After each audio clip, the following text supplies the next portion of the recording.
반갑습니다.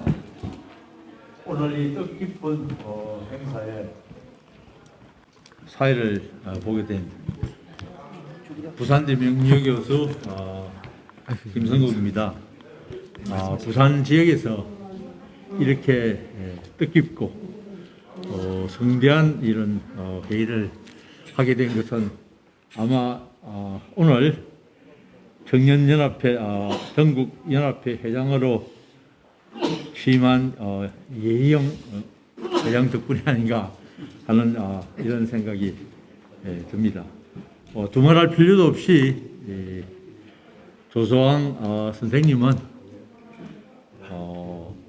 대한민국 독립운동 사에서뿐만 아니라 우리가 해방이 된 이후에도 건국을 하는 그 과정에서도 그야말로 참으로 중요한 역할을 맡으신 분입니다. 정말 뜻깊은 행사에 참석하게 돼서 영광으로 생각합니다.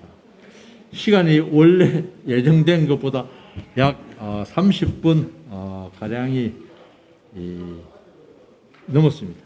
그래서 시간 조정을 위해서 발표는 가급적 20분 이내로 해주시면 좋겠고, 그리고 토론도 5분 이내로, 그리고 토론에 대해서는 발표자께서도 5분 이내로 이렇게 해주시면 좋겠습니다. 그리고 여러 가지 그 발표 및 토론자의 그 시간 형편상 발제의 순서를 바꾸도록 하겠습니다. 그래서 순서가 제일 처음 하실 분이 제3주제를 되고, 그 다음이 제4주제, 다음에 다시 원상대로 제1주제, 제2주제 이와 같이 발표가 진행이 되도록 하겠습니다. 그럼 제3주제를 김용달 한국독립운동사연구소 전 연구소장님께서 조소왕의 대동단결 선언과 대한독립선언서의 비교 분석이라는 주제로 하시겠습니다. 큰 박수 부탁드립니다. 예, 감사합니다. 오늘 이렇게 뜻깊은 자리에서 발표를 하게 돼서 굉장히 영광스럽습니다.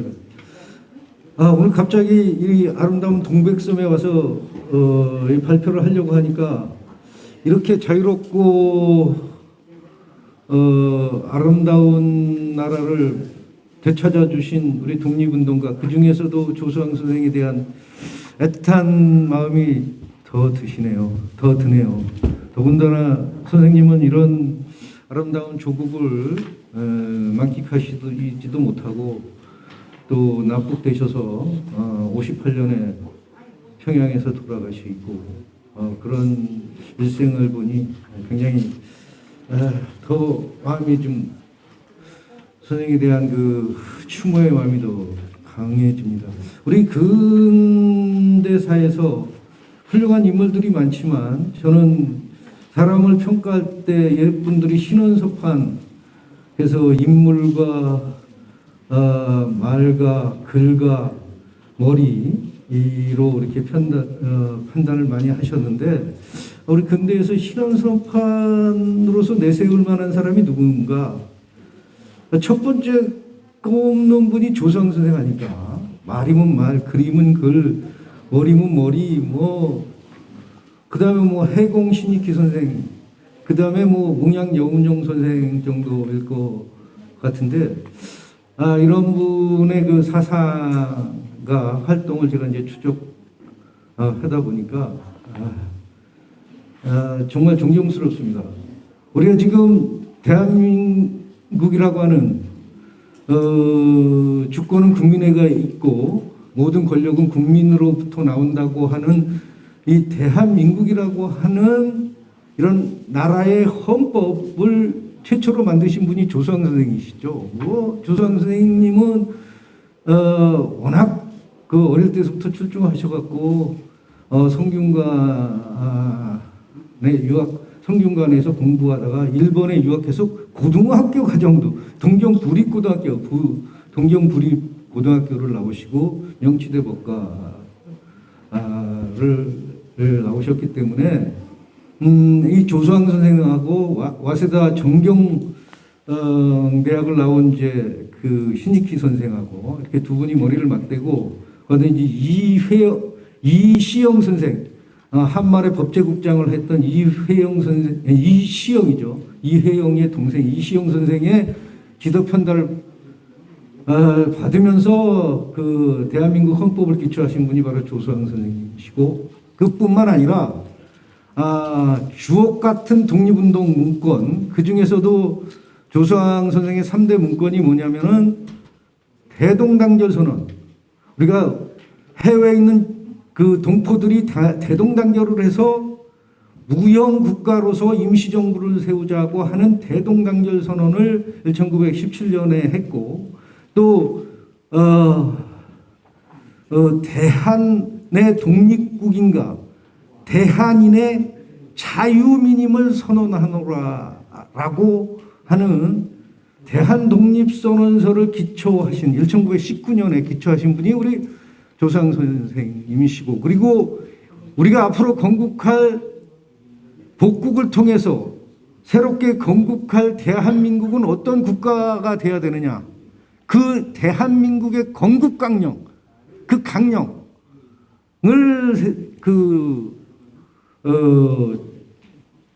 발표하신 분이 바로 기초하시고 그걸 발표하신, 그리고 지금 지금까지 살고 있는 우리가 아직도 대한민국이 이루지 못한 그러한 그 만민 평등, 만민 균등의 그 사상을 넣어서 건국강령을 만드신 분이 바로 조수왕 선생님이신데, 제 발표에 이어서 김동완 선생님께서 이제 그 대한독립선언서에 대해서 또 구체적으로 말씀해 주실 거고, 우리 김병기 박사님께서 또 건국강령에 대해서 구체적으로 말씀하실 거이기 때문에 저는 그분들의 발표에서 빠진 대동단결 선언을 중심으로서 말씀드리겠습니다. 제가 오늘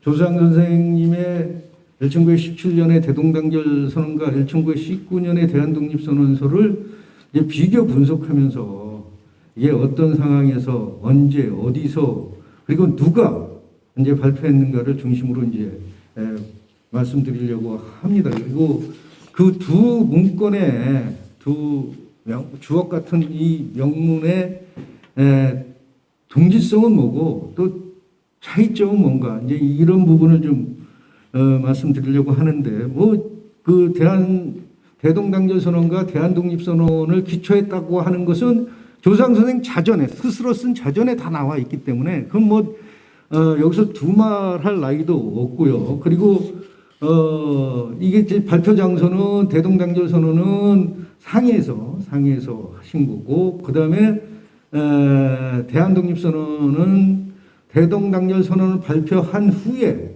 길림으로 가서 이제 계시다가 길림에서 기초해서 발표하신 거죠. 그러니까 그것은 뭐 더 이상 재론의 여지가 없고, 다만 이제 발표자, 여기 발표서 같이 이 기초는 대동단결 선언의 기초는 조수왕 선생이 했는데 이것을 누구와 같이 발표를 했는가? 이게 이제 대동단결 선언의 115페이지에 보면은 14분이 이제 같이 발표자로 서명을 하죠. 그래서 그분들과 조수왕 선생님은 어떤 인연이 있느냐. 그래서 우선 지리적 그 지연이 어떤 지연을 갖고 있느냐, 그 다음에 어떤 학연을 갖고 있느냐, 어떤 종교연을 갖고 있느냐, 또 어떤 단체나 이런 데서 같이 활동하는 활동연을 갖고 있는가를 이렇게 보면서 그 14분을 이렇게 보니까 그것을 이제 분석해 놓은 것이 이 117쪽입니다. 그래서 우선 눈에 띄는 것은 이제 동제사, 이제 조수왕 선생이 그 13년에 이제 상해로 가서 배감과 같이 단제, 배감 이런 분과 같이 활동했던 동제사, 그리고 이제 이 동제사가 1917년에 신화동제사, 중국인까지, 중국 혁명가까지 포함해서 이제 신화동제사로 발전하는데, 이 동제사 소속 인물이 14인 가운데 10명이라는 것이죠. 그래서 이게 사실은 대동단결 선언은 동제사에서 발표한 것이나 그 다름없다. 둘째는 이분이 이제 대종교인들이 많았다는 거죠. 물론 이제 그 조상 선생님도 뭐 육성교를 만들었지만 모든 종교를 합쳐서 이분도 그 대종교회 당군교회 이제 그 가입 입교를 해서 교인 활동을 했고, 그래서 14분 가운데 9분이 대종교 인물이었다. 그래서 동제사 그리고 대종교 인물들이 만들었고, 그 다음에 이제 그 해외 한인들이 이주한 지역에 인물들이 고루 분포되어 있었다는 거죠. 그래서 신규식 선생 같이 그하고 조상 선생은 뭐 상해, 그리고 한흥교, 여기 부산 출신 한흥교 선생은 광주, 그다음에 배감 박은식 선생은 당시 블라디보르 연해주, 그다음에 신채호 선생은 북경, 그다음에 윤세복 선생은 북만주, 이렇게, 그리고 이제 박용만 하면 미주 하와이, 그다음에 이일 선생은 미주 본토, 이렇게 각 지역에 고루 분포되어 있었다. 그런 인물들이 물론 이제 이 대동단결 선언이라는 게 해외 동포들에게 그 회의를 소집한 초청장과 같은 형식이에요. 그래서 각지 대표들을 이렇게 골고루 나눴을 가능성이 있지만 이렇게 각지 대표들이 골고루 나눠 있었다. 그리고 또 기초자 조소왕 선생님과 아주 인연을 가진 사람들이 많았다는 것이죠. 그래서 이런 여러 가지 인연으로 봤을 때 7명인데 사실은 8명이에요. 왜냐면 박용만 선생은 조소왕 선생의 바로 위청인 조용화 선생하고 아주 절친입니다. 미주에서 같이 활동을 하시고, 그래서 그런 연유로 해서 조소왕 선생하고도 아주 가까웠을 거라고 생각되는데, 그래서 14명 중에서 8명이 조소왕 선생과 개인적 인연을 갖고 있었다. 이렇게 보이고요. 그 다음에 이제 대한 독립선언서 19년 음력으로 2월 달인데 2월 달에 발표한 대한 독립선언서에 39명의 인물들을 분석을 해보니까 여기는 어떤 분들이냐면은 그 대동단결 선언에 비해서 만주 노령 출신 인물들이 많았다. 근데 이때 만주 노령은 주로 무장투쟁론을 존중하는, 숭상하는 분들이었어요. 그래서 이런 무장투쟁을 숭상하는 분들이 독립선언에 참여했다는 것은 그 선언서 내용이 굉장히 좀 절대 독립론 그리고 무장투쟁 중심론일 수밖에 없다. 그게 마지막에 살신성인의 혈전이라는 거죠. 독립군의 항전과 살신성인의 혈전으로 독립을 이루자고 하는 그런 대목이 이런 그 서명자, 발표자와 관계가 깊다는 것이고, 그리고 또 대동단결 선언과 마찬가지로 기초자인 조소왕 선생과 굉장히 인연이 많은다. 어떤 인연이 많았냐면은 조소왕 선생이 의 지역인 기호, 그리고 성균관 유학, 일본 유학, 동제사, 신화 동제사, 이런 또 대한독립의금부, 그리고 대종교, 이런 것을 종합해 볼 때 조소왕 39명 중에 27명이 조소왕 선생과 인연을 맺고 있는 사람들이라는 것이죠. 그래서 조소왕 선생과 굉장히 인연이 깊은 사람들이 발표 서명자로 선정이 됐다. 그 다음에 이 대한독립선언서는 또 김동원 선생님도 말씀하시겠지만 대종교들이 중심이 돼서 교도들이, 그래서 이렇기 때문에 선언문의 내용도 대종교적인 내용이 많이 들어갔을 거다. 그 다음에 또 대동단결 선언과 대한독립선언에 같이 발표한 사람들이 또 많다는 거예요. 즉 14명 대동단결선언의 14명 선언자 중에서 10명이 그 대한독립선언에 또 선언한다는 것이죠. 그래서 그런 연결선상에 있고, 또 특별히 다섯 번째는 이 대한독립선언서에는 그 미주 지역을 대표하는, 그래서 미주의 독립운동을 대표하는 3대 거두가 있었는데 그게 이제 이승만과 안창호와 박용만인데 이 세 사람이 다 들어가 있다라는 것이죠. 그리고 이러한 대한독립선언은 대동단결 선언도 마찬가지지만 해외 동포들 위주로 이루어졌기 때문에 국내 3.1 독립선언 같으면 손병희 선생을 비롯한 다 국내 사람들이잖아요. 종교계. 이승만, 안창호, 박용만 다 빠졌잖아요. 그런데 여기는 국내 발표자가 하나도 없다. 이런 것이고요. 그리고 이제 그 구체적으로 내용으로 들어가 보면은 우선 이 대동단결 선언과 대한독립선언서의 그 연기를 단제 기원을 쓰고 있고 대동단원, 그래서 굉장히 정치적이라는 것이죠. 같은 단군 기원을 쓰더라도 단제, 단군 황제라고 쓰는 거와 이거는 국가를 만들기 위해서, 무형 국가를 만들기 위해서 썼기 때문에 정치적인 용어인 단제 기원을 쓴 것이고, 그리고 대한독립선언은 그 단군 기원을 쓰고 있다. 이건 굉장히 대종교적인 종교적인 색채가 굉장히 띄고 있다는 것이고요. 그리고 조수왕 선생의 그 고유의 고유주권설과 주권 불가침 선언이 나오고 있고요. 그리고 차이점이 있다면은 그런 고유주권설과 더불어서 대동단결서는 아주 한국적 국민주권주의가 나와요.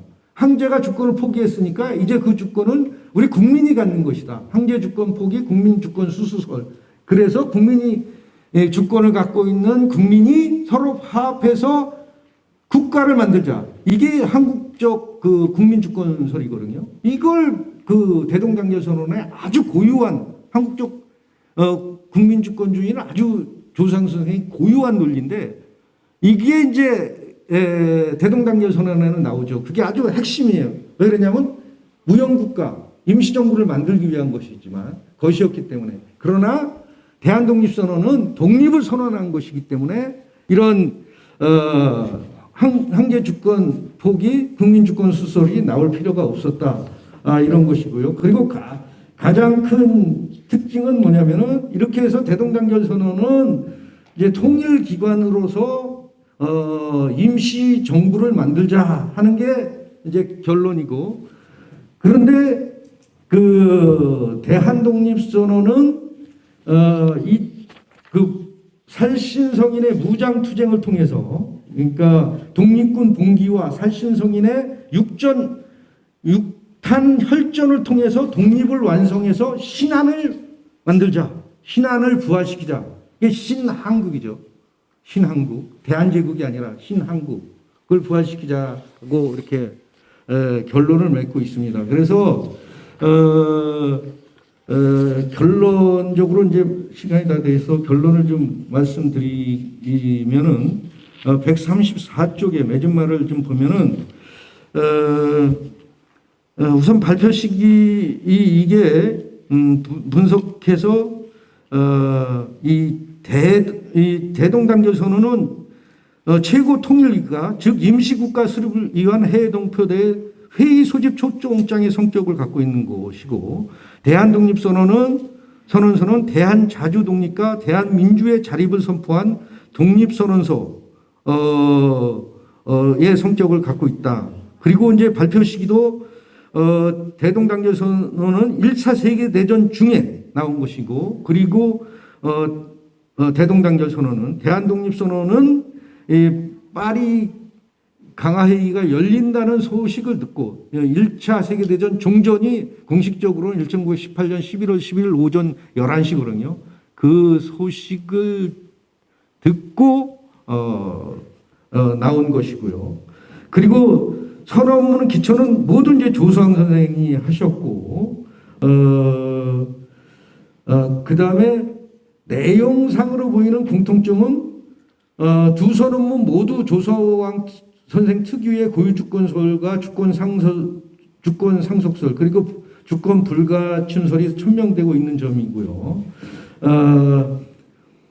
다만 이제 그 대한 독립선언서에는 그 황제 주권 포기 국민 주권 수수설이라고 하는 고유 그 한국적 국민 주권주의가 이제 나오지 않는데 그것은 대동단결 선언은 임시정부를 세우기 위한 것이고 대한독립선언은 독립을 주장하기 위한 것이기 때문에 그리고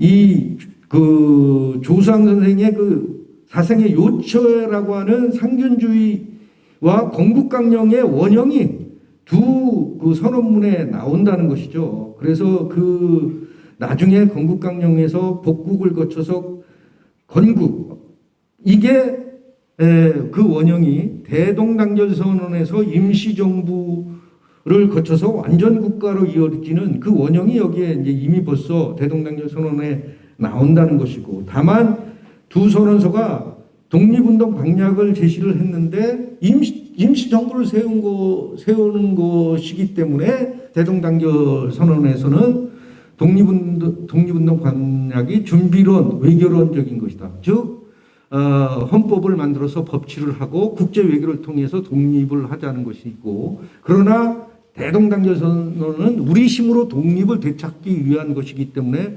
독립군의 무장분기와 살신성인의 육탄 혈전을 벌여서 우리가 독립을 쟁취하자고 하는 절대 독립, 완전 독립론이 그리고 무장투쟁론이 여기에 나오기 시작한다는 것이죠. 그리고 이런 이제 특히 이렇게 육탄 혈전이라고 하는 이 부분이 이게 이제 원형이 28 독립선언에 나오고 그다음에 그 조상 선생의 대한 독립선언에 나오고 그리고 박은식 선생이 발표한 연해주에서 발표한 그 대한국민의회 독립선언 그리고 1919년 10월 31일 날 제2 독립선언서에도 나오는데 이런 같은 맥락에 있다. 그리고 그 특징은 바로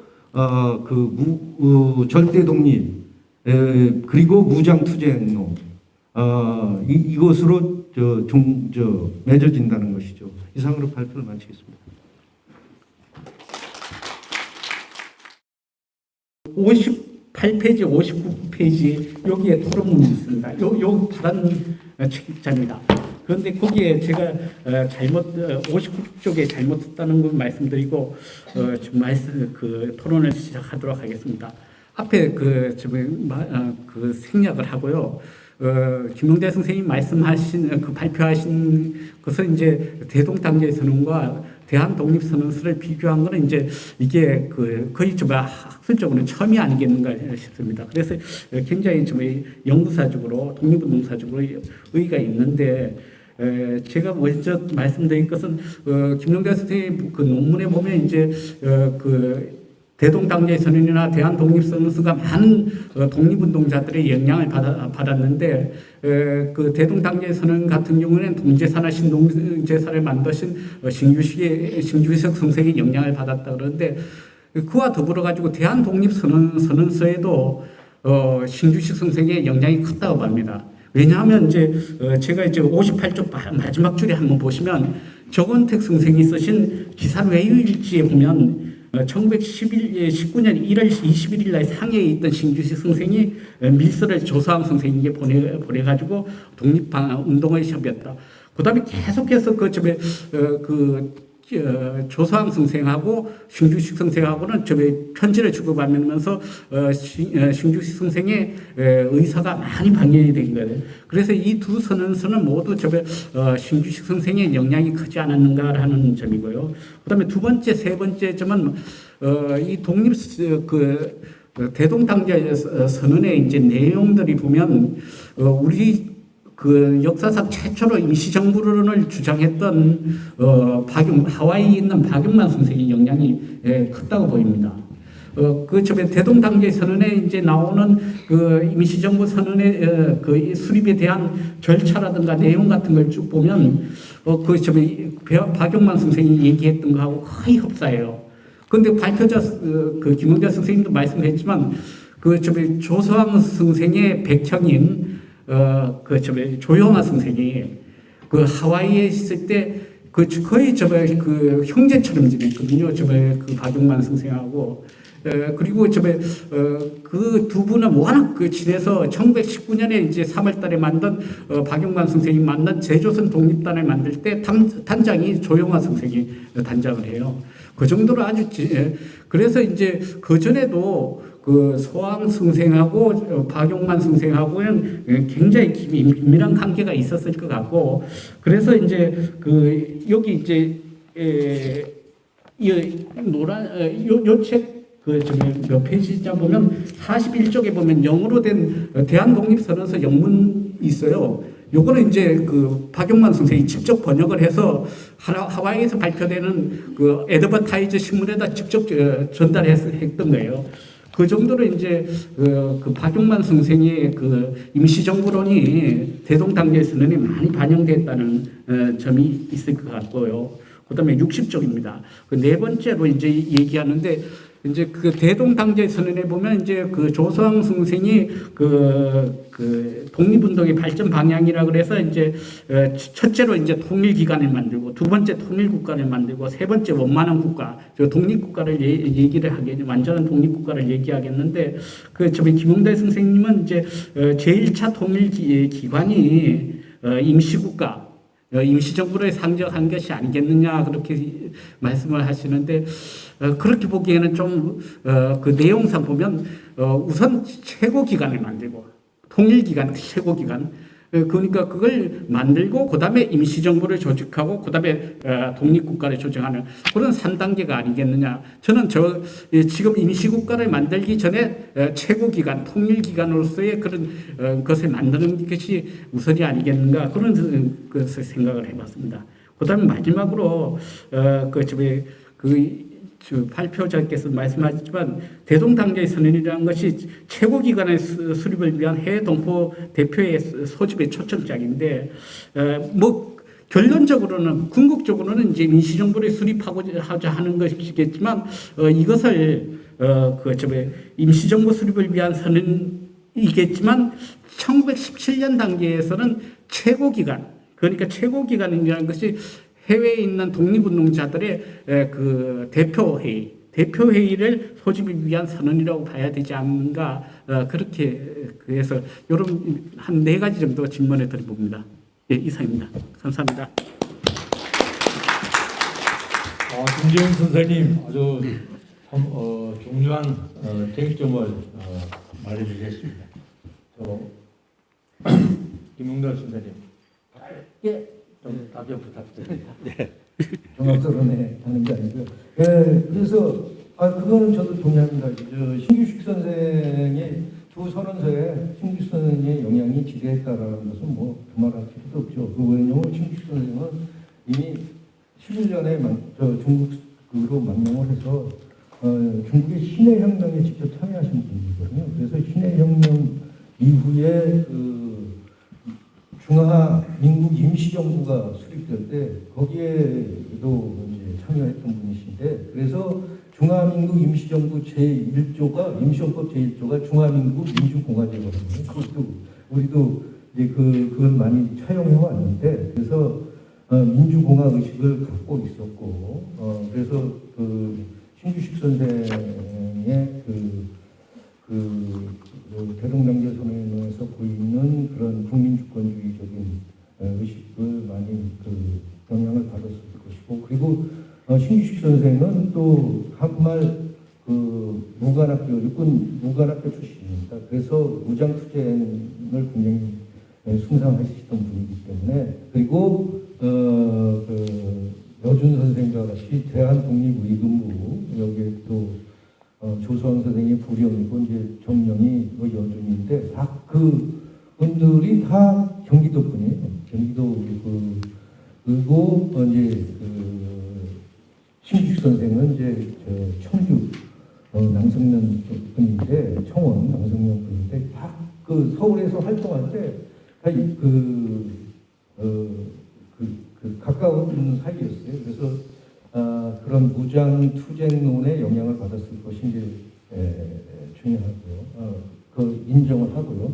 그리고 가장 큰 영향을 받았던 게 역시 그 박영만 선생의 무형국가론. 이미 박영만 선생을 박영만 선생은 네브라스카주 정치학과 출신입니다. 그리고 이분이 네브라스카 대학에 다닐 때 ROTC 일을 했어요. 그래서 이 무장투쟁론자고요. 그래서 이분이 이제 이승만의 초청으로 1911년에 이제 하와이에 오는데 하와이 그 대한인 국민의 초청으로 하와이에 오는데 하와이에 와서 제일 먼저 뭘 하냐면 대한인 국민의 그 기관지인 신한민보 거기 편집장을 합니다. 신한민보를 발간한 그 주필론지 역할을 하는데 이때 무형국가론을 쓴 거예요. 우리는 일제 국토를 일제에 뺏기고 국민은 일제 노예 상태에 있기 때문에 그 국토에서 나라를 세울 수가 없어서 무형국가로서 또 국민은 일제 노예 상태에 있기 때문에 해외 동포들이 주권을 가진 해외 동포들이 우리 민족의 주권을 갖고 있는 해외 동포들이 무형국가를 세워 국토 없는 국가를 세워서 통치를 하자. 그래서 그 무형국가로 처음에 떠오른 게 대한인 국민이에요. 그래서 대한인 국민의 중앙총회를 만든 거예요. 그게 정부기관 같은 역할을 하죠. 그래서 개선 조직으로 해서 중앙총회 지방총회 지방에 이렇게 해서 시베리아 총회까지 그리고 멕시코 지방에까지 이렇게 해서 그 해외에 있는 동포들을 통발하는 그런 정부 역할을 하려고 하는 겁니다. 그리고 이런 무형국가론이 신한민보에 여러 차례 발표되는데 이런 것이 또 조용화 선생은 1913년에 그 하와이로 11년에 하와이로 가서 하와이에서 바로 박영만하고 줄이 맞아갖고 같이 활동하는 거거든요. 대조선 국민군단이라든가 아까도 얘기했지만 대조선 독립단 단장도 하고 아주 이승만하고 박영만이 그 쟁투를 할 때 항상 박영만 편에 서 있던 분이란 말이에요. 그러니까 그리고 또 박영만이 무장투쟁론자고 그러니까 이분이 박영만의 무형국가론 그리고 무장투쟁론의 영향 뭐 기본적으로 이제 그 조상 선생이 그런 생각을 갖고 있었지만 그런 형의 친구인 그 박영만의 영향을 많이 받았을 것은 이제 사실이고요. 그리고 아까 그 원만한 국가, 뭐 통일기관이 곧 통일기관을 왜 만드냐? 임시정부, 임시국가를 만들기 위한 것이죠. 그리고 이제 국권을 되찾아서 정식국가를 만들고 통일국가를 만들기 하는 거잖아요. 그게 건국강령의 복국이고 건국입니다. 그리고 이 원만한 국가는 뭐냐면은 자기의 상준주의가 관철되는 세상 그런 국가.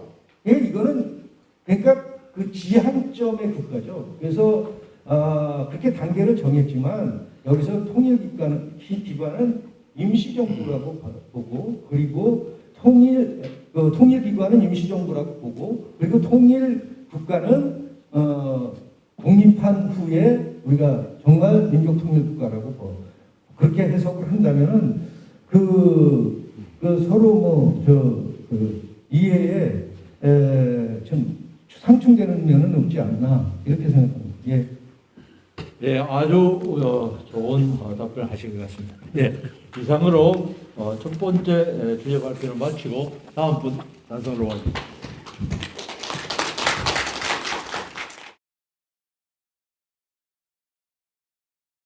두 번째 주제 발표를 해주실 분은 대한독립운동총사 편찬위원회 김병기 박사님입니다. 부탁드립니다.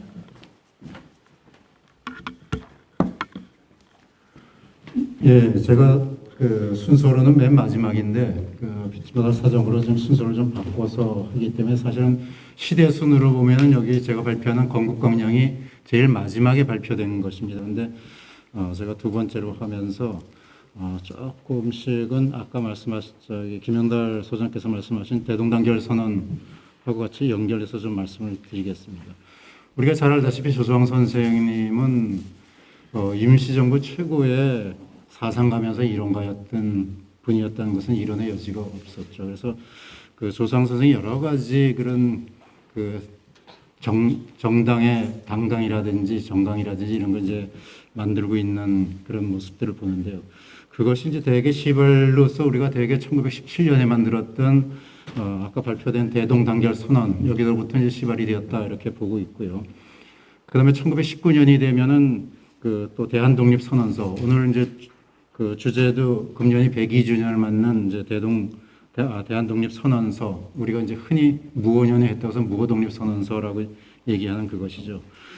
그러고서 1919년 4월 11일이 되면 우리가 잘 아는 대로 임시정부가 수립이 됩니다. 임시정부가 수립이 되는데 임시정부는 처음에는 수립이 되었지만은 얼마 되지 않아서 1920년 초 그다음에 1920년대 중반이 되면은 상당히 임시정부가 좀 어지러워지죠. 좀 독립운동의 그 한계 때문에 여러 가지 어지러워지면서 1923년이 되면은 소위 이제 국민대표대회라는 것을 만듭니다. 이것은 이제 임시정부를 더 지속할 것이냐 말 것이냐 우리가 흔히 얘기하는 대로 임시정부를 새롭게 창조를 해야 되느냐 아니면 조금 개조를 해가지고 가야 되느냐 하는 이런 지경까지 이르렀죠. 그래서 국민대표에서 그것 때문에 모였는데 이것도 결렬이 되고 말았고요. 그 후에 1920년부터 26년부터 시작된 것이 이제 유일당 운동입니다. 이 당을 통해서 정부를 통제해 나가는 그 유일당 운동이 되는데 이것도 1929년까지 이 운동이 일어나지만 그것도 후지부지하게 되죠. 사실은 여기에서 이제 나타나는 것이 조수왕 선생의 삼균주의라는 사상이 정리가 되기 시작을 합니다. 그래서 1928년부터 해서 29년 정도의 삼균주의가 정리가 되면서 이것이 우리가 아는 대로 1930년 한국 독립당을 만들 때 당강, 그 다음에 당의 이런 것이 이제 삼균주의로 정리가 되는 것을 이제 볼 수가 있죠. 그래서 그 이후에 이 삼균주의 사상은 한국 독립당뿐만이 아니고 그 이후에 있었던 민족혁명당, 이건 뭐 좌우가 합작한 정당이라고 할 수 있는 민족혁명당, 그 위에 뭐 재건한국당 이렇게 해서 좌우가 공히 삼균주의를 그 사상에 입각한 이제 당의 당강을 이제 만들게 되는 것을 이제 볼 수가 있습니다. 그 이후에 마지막에 1941년쯤이 되면은 앞으로 일제가 머지않아 망하게 될 거라는 것이 예견되죠. 자, 그럼 일제가 망하면 나라를 찾게 되는데 나라를 찾게 되면 어떤 국가를 세울 것이냐? 바로 이것이 건국강령입니다. 그래서 미리 나라를 찾게 되면 어떤 나라를 세워서 어떻게 운영할 것인가를 미리 작정한 것이 이제 우리가 얘기하는 건국강령 이렇게 이제 얘기할 수가 있습니다.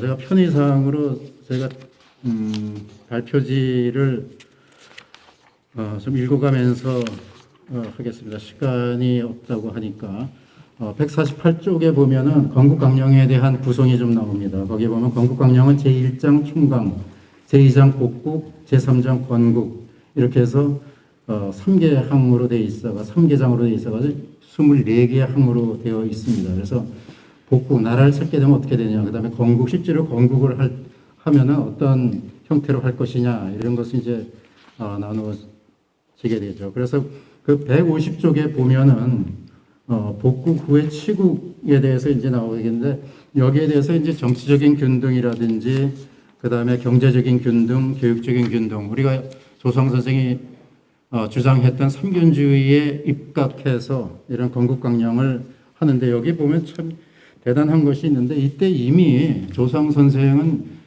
나라를 찾은 후에 어떻게 구체적으로 할 것인가 지금 우리가 헌법에 규정되어 있는 대부분의 그런 것들이 여기에서 다 나오게 됩니다. 그래서 노동권이라든지 또 노동자가 그냥 노동만 하는 게 아니라 휴식권, 노동자를 휴식을 할 수 있어야 된다. 이런 휴식권이라든가 그 다음에 시위 통신권이라든지 결사권이라든지 이런 걸 이미 다 정리를 해 놓으셨던 것을 볼 수가 있고요. 그 다음에 물론 이때는 나중에 한때 뭐 실행을 시켰지만 새로운 국가가 되면 총선을 통해 가지고 도 또는 부, 군, 도별로 지방의정원을 설치한다. 뭐 이런 구체적인 얘기. 그 다음에 그 151쪽에 보시면 경제적인 균등을 얘기하고 있는데요. 여기도 보면은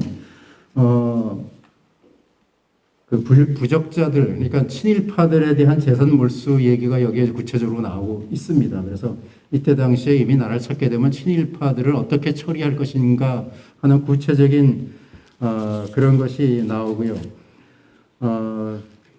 그리고 또 몰수 재산을 그러면 재산을 몰수해가지고 어떻게 할 것이냐? 빈농이라든지 빈공, 일체 무산자들 이익을 위해서 국영 또는 공영의 집단 생활 기관에다가 이것을 제공한다. 이런 아주 구체적인 이야기까지 다 나오죠. 우리가 역사적으로 통해 보면 사실은 이후에 반민특위나 이런 것들이 제대로 실행되지 않았기 때문에 이것도 제대로 실행되지 않았습니다만은 이러한 구체적인 얘기들이 이미 조사무 선생 건국강령을 통해서 구체적으로 이야기하고 있다는 것이죠. 그리고 사회보장제도도 보면은 지금의 우리가 생각하는 것보다 상당히 구체적으로 나옵니다. 노공, 이게 말하자면 나이 많은 직공들 또는 유공, 어린 직공들, 이런 또 여공들, 이런 사람들의 야간 노동 시간이라든지 이런 불합리한 노동을 금지하고서 이들에게 질병 소멸의 건강 보장을 해줘야 된다. 뭐 이런 구체적인 얘기들이 나오고 있고요. 또 우리가 이제 잘 아는 대로 토지 분배는 누가 할 것이냐?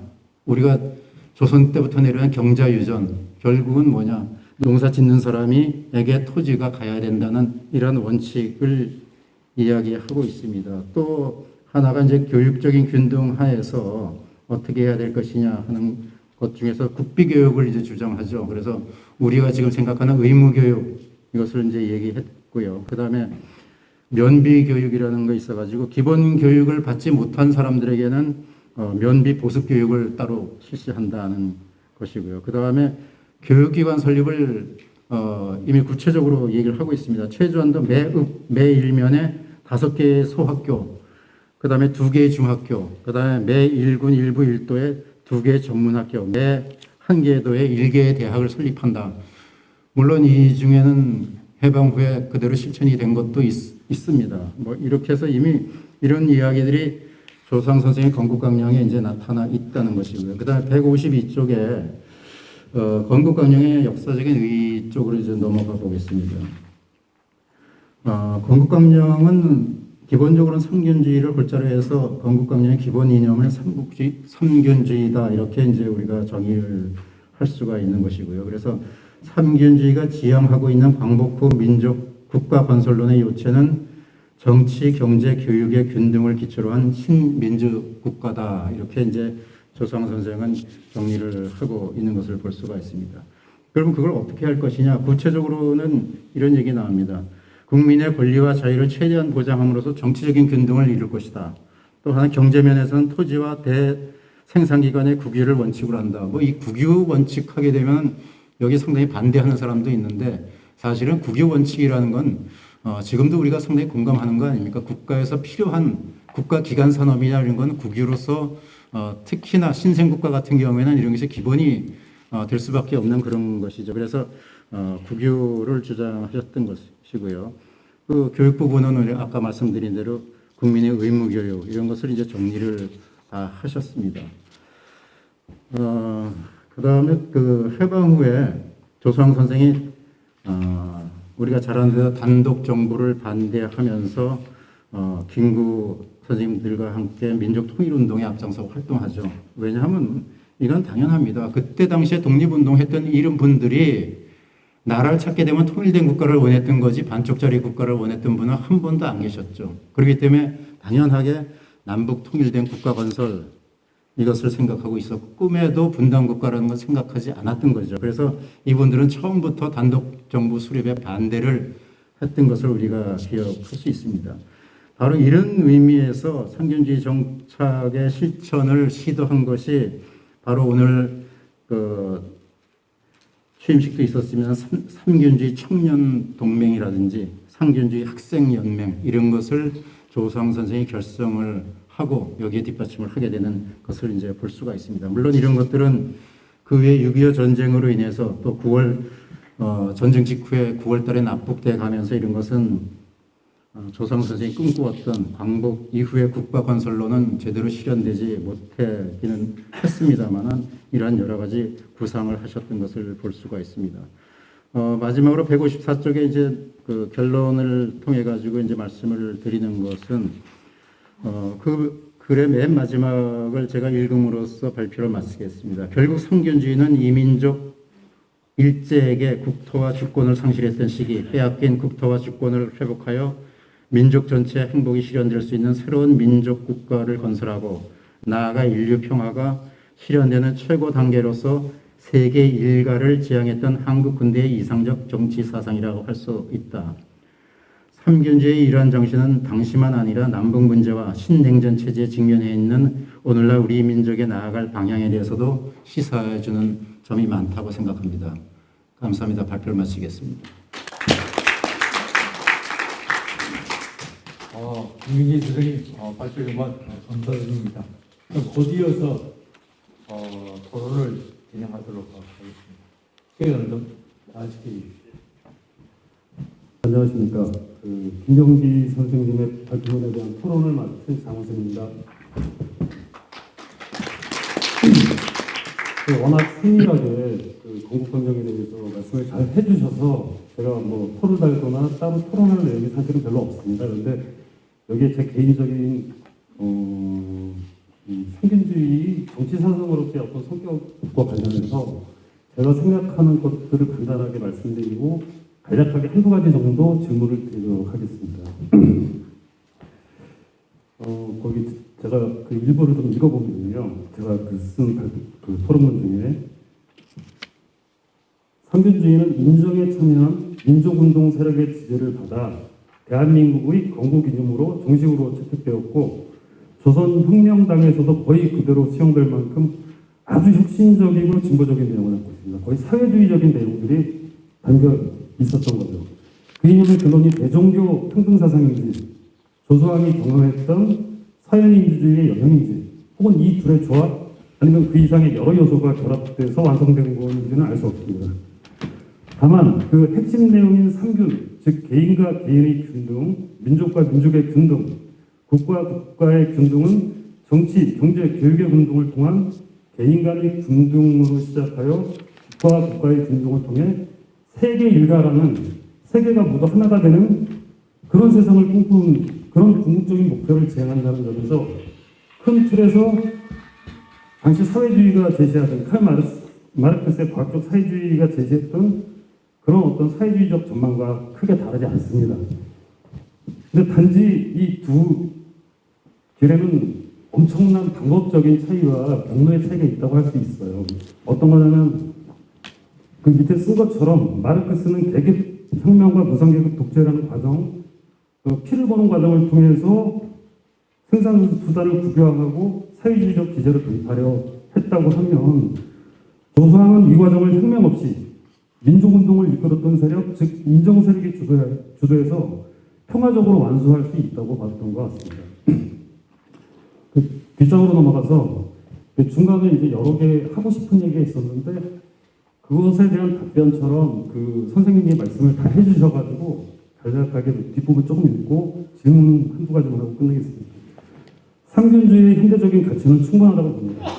균등과 평화적 통일이 절실한 과정인 대한민국에서 상균주의는 그래도 비교적 정답에 가까운 미래상을 전망하고 있기 때문입니다.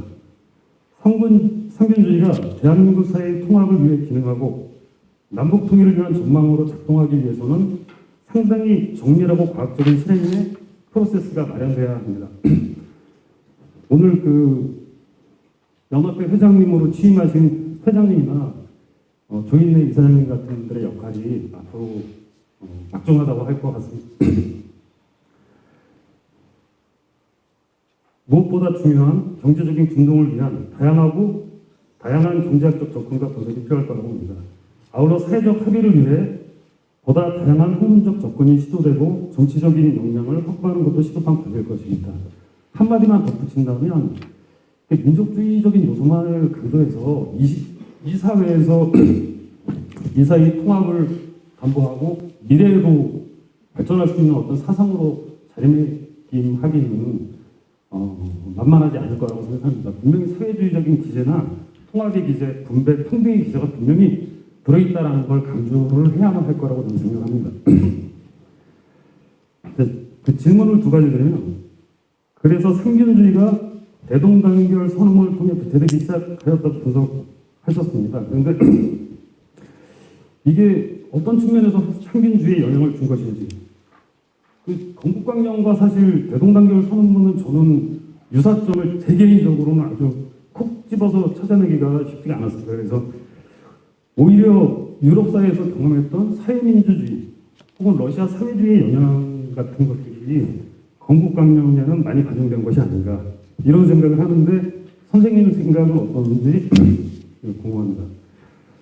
그리고 이제 3번 보면 그 본문에서 홍선이를 인용하셨는데 상균주의가 그 이전의 자유주의, 사회주의, 문화 이론을 평등주의 입장에서 종합적으로 수용하였다고 평가하셨습니다.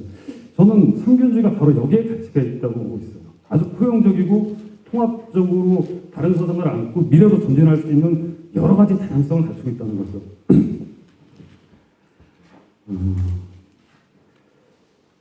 상균주의가 이런 통합적 포용적 성격을 어떻게 보고 있는지, 그런 것들에 대한 그 분석이 선생님 조금 그 지면이 짧아서 좀 부족하셨던 것 같은데 그 부분만 좀 답변해 주셨으면 합니다. 이만 토론을 마치겠습니다.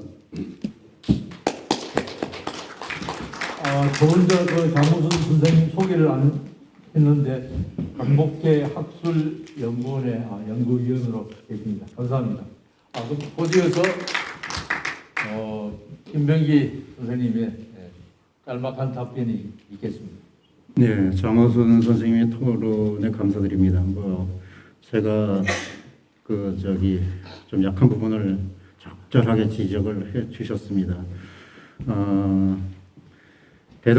첫째 이제 질문이 대동단결 선언과 선국강령에 무슨 차별성이나 뭐가 있나, 연결되는 고리가 있나, 이제 저는 되게 그걸 이제 이렇게 보죠. 대동단결 선언에 보게 되면은 기본적인 것이 대동단결 선언이 뭐냐면 고종이라는 황제가 나라의 주권을 포기했기 때문에 그 주권은 국민에게 이양된다. 이런 것이 이제 가장 주권이 국민 주권주의로 간다는 이런 것이 대동단결 선언에 나타난 것이, 이것이 결국 나중에 그 상균주의 사상 내지는 거기에 연결되는 건국강령하고 같이 들어가고요. 그 다음에 대동단결 선언문의 그 제2강령에 보면은 거기에 그런 얘기들이 나옵니다. 평등, 자치 또는 국정 공개, 국민 외교 이런 얘기, 그다음에 민정에 향한 법치 실행 이런 것들이 되게 우리가 지금 나중에 지향했던 상균주의 내지는 거기에 건국강령하고 다시 연결되는 이런 것이 아닐까, 저는 그렇게 해서 정리를 해서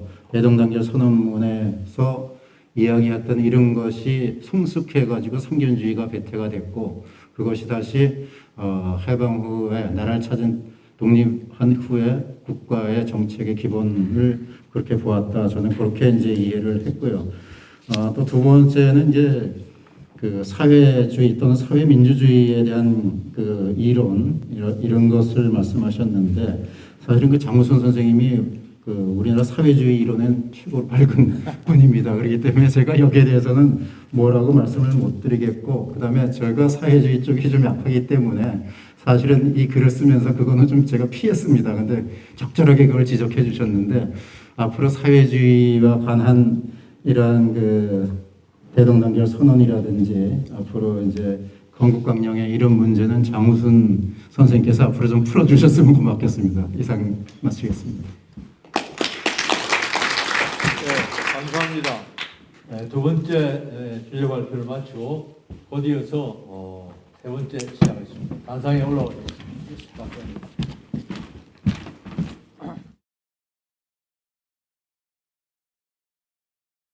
계시는 김명섭 박사님으로 제목은 조소왕의 아나키즘 수용과 반일 아시아 연대활동입니다. 예, 반갑습니다. 김명세입니다. 예, 오늘 철립기를 아침부터 새벽부터 왔지만은 이런 굉장히 보람 있는 그리고 뜻깊은 행사라고 생각되고요. 예, 특히 우리 존경하는 조장 선생님에다가 그다음에 삼균주의 청년 전국연합이 이렇게 발족했다는 데서 참 의미가 크다고 보는데요. 마침 저번 주 일주일 전에 저희가 크로포트킨이라고 우리 막스주의에 비해서 상당히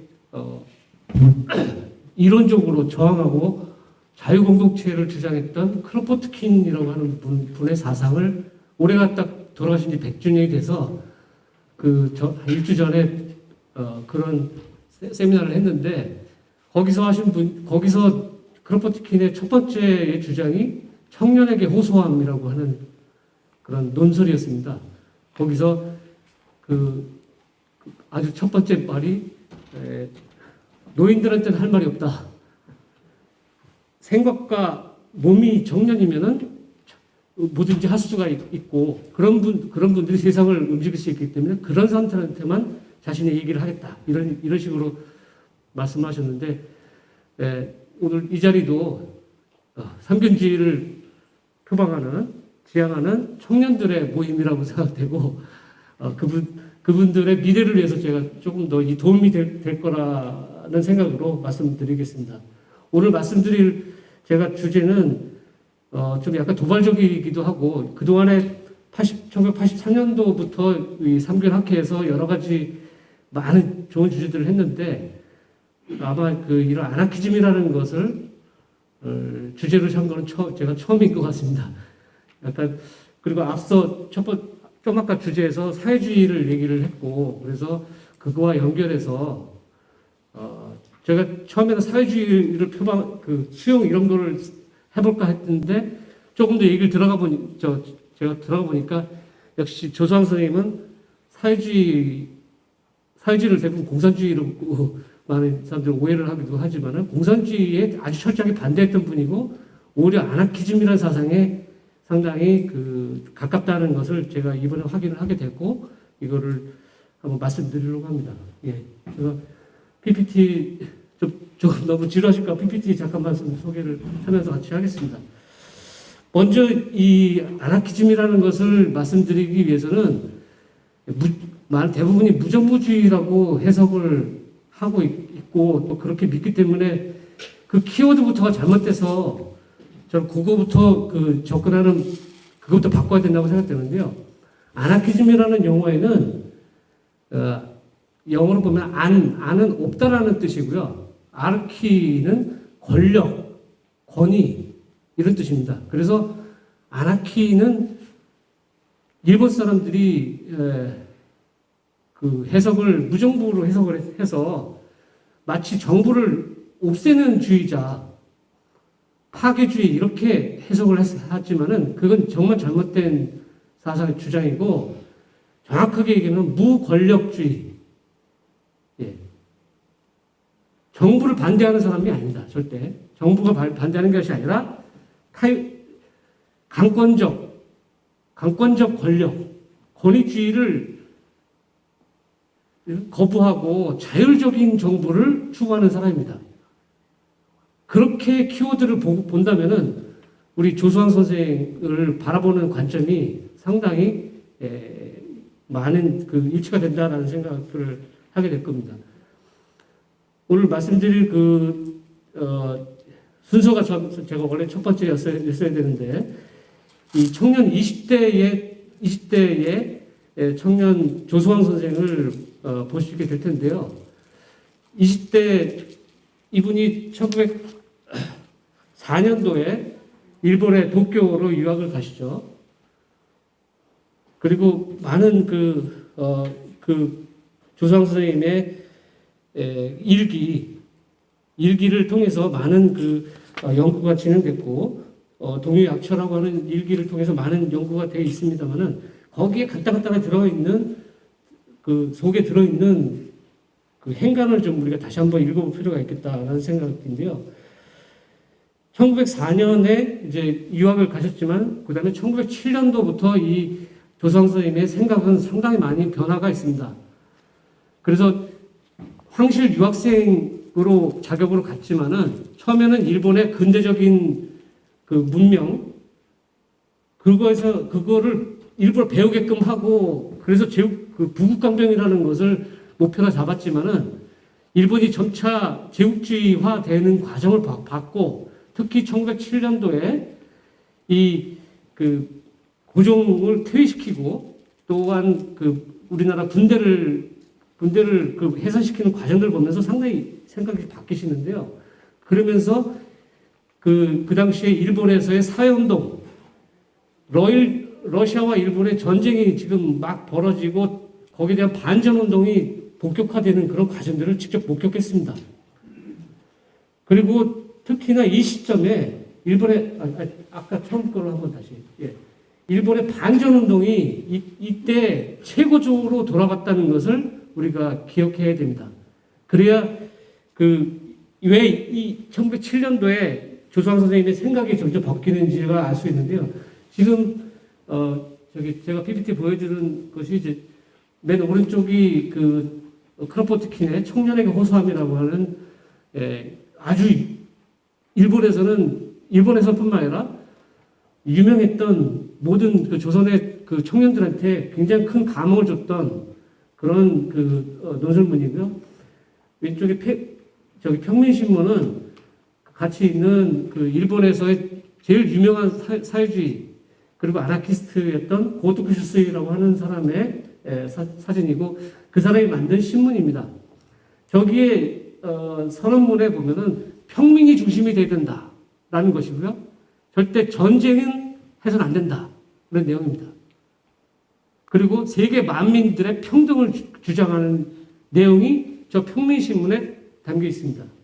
다음 장 한번 보여주시죠. 저 평민신문의 그 모임의 반전운동들의 만남들이 1907년도에는 아주하치네라고 하는 아시아에서 최초의 반전운동 단체 아주하치네, 즉 아시아에 살고 있는 사람들이 서로 화친을 하면서 살아나가야 된다. 앞으로 미래를 개척해야 된다라는 내용입니다. 그러면서 저기에 고토쿠쇼스의 오스키 사카에 이런 사람들이 많은 참여를 하고 그다음에 중요한 것은 중국의 그 당시 신해혁명 이전에 이 피난 왔던 유학생들 그리고 혁명 선문이라든가 장계 이런 사람들이 같이 결합을 합니다. 그러면서 거기에 한국 사람, 중국 사람, 베트남 사람, 일본 사람 이런 많은 아시아의 피압박 민족의 유학생들이 모여서 아주하치네를 만들고 거기에 저항하는 그런 신문에 광고도 올리고 그럽니다. 근데 그동안에 영국에서는 한국에 빠져 있다라고 하는 그런 글 때문에 없는 걸로 알았습니다. 그런데 이것도 최근에 최근에 판보이 쪼우라고 하는 베트남 혁명가, 우리가 월남 망국사라고 하는 책을 저술했던 사람입니다. 아주 저명한 베트남에서는 우리가 호치민만 기억 많이 아시지만은 호치민만큼 유명한 아주 정신적 지도자인데요. 판보이 쪼우라고 하는 사람이 일본에 망명을 왔다가 자기가 남긴 일기가 있는데요. 그것을 번역을 하면서 발견을 하게 됐습니다. 저기에 내용을 보시면은 저기에 명확하게 조수왕 선생의 이름이 나옵니다. 저걸 보면 저도 아주 소름이 끼칠 정도로 알게 됐는데요. 그 내용을 보면은 그렇습니다. 여기에 중화혁명당, 일본 평민당은 이제 아까 말한 평민신문 그 사람들이 얘기고요. 장병린, 장계, 경매국 이런 사람들이 중국에 굉장히 유명한 나중에 국민당 지도위원들이 되죠. 그리고 조선의 조수왕 이렇게 그다음에 호지명과 면식을 가졌다 이렇게 썼습니다. 저것이 저의 지금 판보이쪼 연표에 있는 원문을 제가 복사를 해온 내용입니다. 그분들이 같이 했다라고 하는 일기에 저런 내용들이 구체적으로 있고요. 다음 페이지 한번 더 주시죠.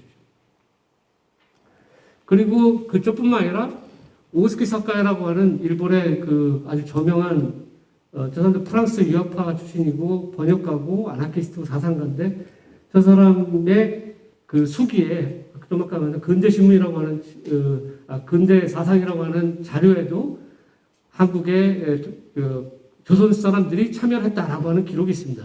저런 걸 봤었을 때 우리가 조수왕 선생이 아주하친회에 참여했다는 것은 우리가 이번에 기회에 분명하게 알게 됐고요.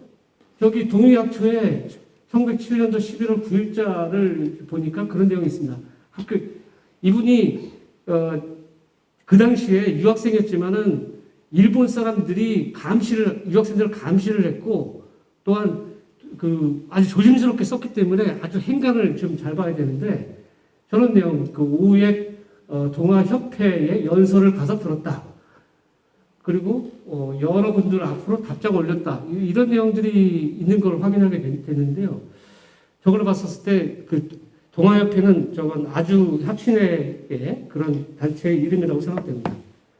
네, 다음 페이지. 저 평민신문에 저런 내용들이 그 사설에 어떤 조선 경애하는 조선이라고 하는 것도 있고 조선의 침략을 반대한다라고 하는 그런 반전 사상을 담은 그런 신문입니다.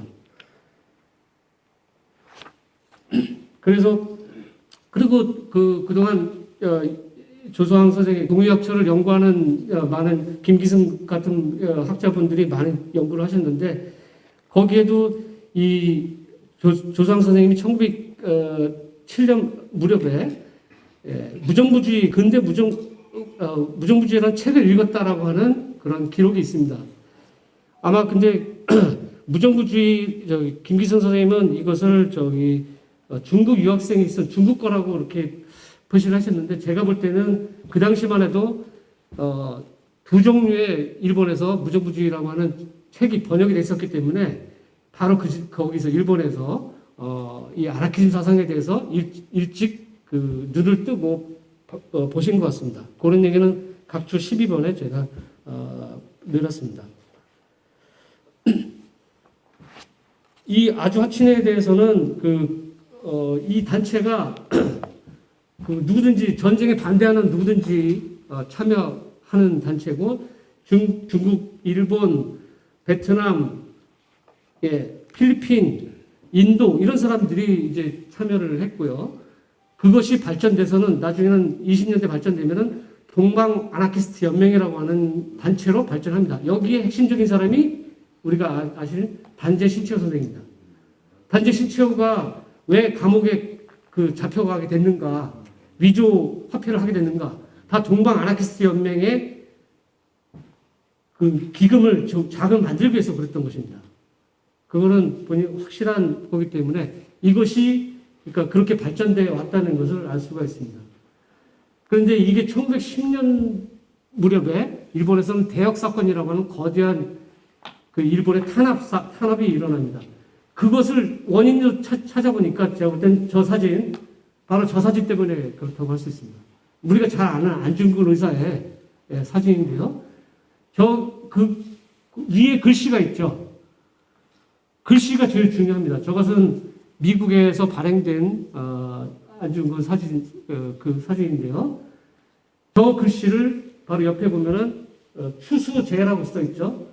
저게 고토쿠 슈스이가 잡힐 때 가슴 속에 갖고 있던 사진입니다. 그래서 고토쿠 슈스이 추수 행덕추수라고 하는 사람이 거기 위에다가 저에다 시를 쓴 건데, 4cm 사신성인, 그 다음에 안군의 안군 일거, 그러니까 안중근 이 사람의 한 번의 일거가 천지를 모두 흔들었다 라는 뜻이죠. 저것을 고토쿠 슈스이가 자기가 한시를 쓰고 가슴에 품고 있다가 잡히는 바람에, 그러면서 일본 정권 지배자들이 봤을 때는 굉장히 경악을 했던 거죠. 안중근을 추모하는 일본 사람들이 있고, 일본의 일본 사람, 사회주의 이런 사람들이 아주하친회를 만들고 그런다. 조선 사람들하고 연계할 수 있다. 위험하다. 그래서 대역 사건이라고 하는 그 사상 최악의, 지금 말하자면 지금으로 따지면 우리 민청학녀 사건처럼, 그리고 사형 선고를 바로 내려버려가지고 지금 오른쪽에 보는 그 신문이 그 사건입니다. 그래서 12명의 아나키스트를 사형을 시켜버리는데요. 교구에 대해서도 또 조성 선생님이 기록을 남깁니다. 일기에, 동의학초에 아침에 보니까 12명의 사회주의자를 사형시켰더라. 그러면서 고토부스하고 이렇게 관나 쓰고 부인 이렇게 이름을 써놨습니다. 저런 면을 봤었을 때 분명하게 조성 선생님은 이런 행덕주소, 고토부스의 이런 거에 대해 굉장히 큰 관심을 갖고 동의를 했었다라는 것을 알 수가 있습니다. 다음 페이지 보겠습니다. 예, 시간이 너무 빨리. 예, 그런 바탕으로 조성 선생님이 이제 1912년에 마치시고 13년에 이제 상하이로 망명하시죠. 그러면서 그때 주로 연결해줬던 사람이 중국 유학생들 같이 유학했던 사람들인데요. 다이지타오, 대개도 이런 사람들이고 그 다음에 63페이지에 제가 많은 사람 썼지만은 이 동제사인데 동제사도 사실 한문으로 뜻을 하면 같이 돕자라고 하는 뜻이죠. 같이 돕자. 대동, 동제 이런 것이 바로 이분의 사상을 보여주는 이기도 한데요. 같이 했던 분들이 이 송교인, 진가부, 황각, 그 다음에 황계민 이런 사람들인데 이분들이 다 중요한 중국 혁명당의 중요한 핵심 멤버들이죠. 그리고 거기 황계민 같은 경우에는 다음 페이지 보시면은 이 황계민도 이런 임시정부를 굉장히 지원해준 사람이기도 하고 또한 대동당 이런 거 그다음에 김상옥 전 의열단의 멤버였던 김상옥 전에 거기다가 표지를 쓴 사람이죠. 이렇게 많은 사람들이 좀 도움을 됐다는 점이고요. 제가 이거 더 자료는 더 확인해야 되지만은 이분이 그 다음에 1919년도부터 21년도 5월까지 조성 선생님이 유럽을 방문하시죠. 그러면서 사회당도 만나고 그러는데 이게 상당히 중요한 내용인 것 같고요. 적자보라고 하는 기관지를 발행을 합니다. 프랑스 파리에서 적자보라고 하는 만들고 그다음에 사회주의 유럽의 사회주의 당들을 만납니다. 그리고 돌아가서 볼셰비키 혁명이 일어난 다음에 그다음에 모스크바까지 가서 볼셰비키 혁명 과정들을 다 직접 목격을 합니다. 그러면서 오히려 제가 볼 때는 그렇게 러시아 혁명 거기 초대돼서 봤으면은 오히려 공산주의하고 더 가까웠을 텐데 오히려 이분은 놀랍게도 돌아오면서 만주리 선언이라는 것을 발표를 합니다.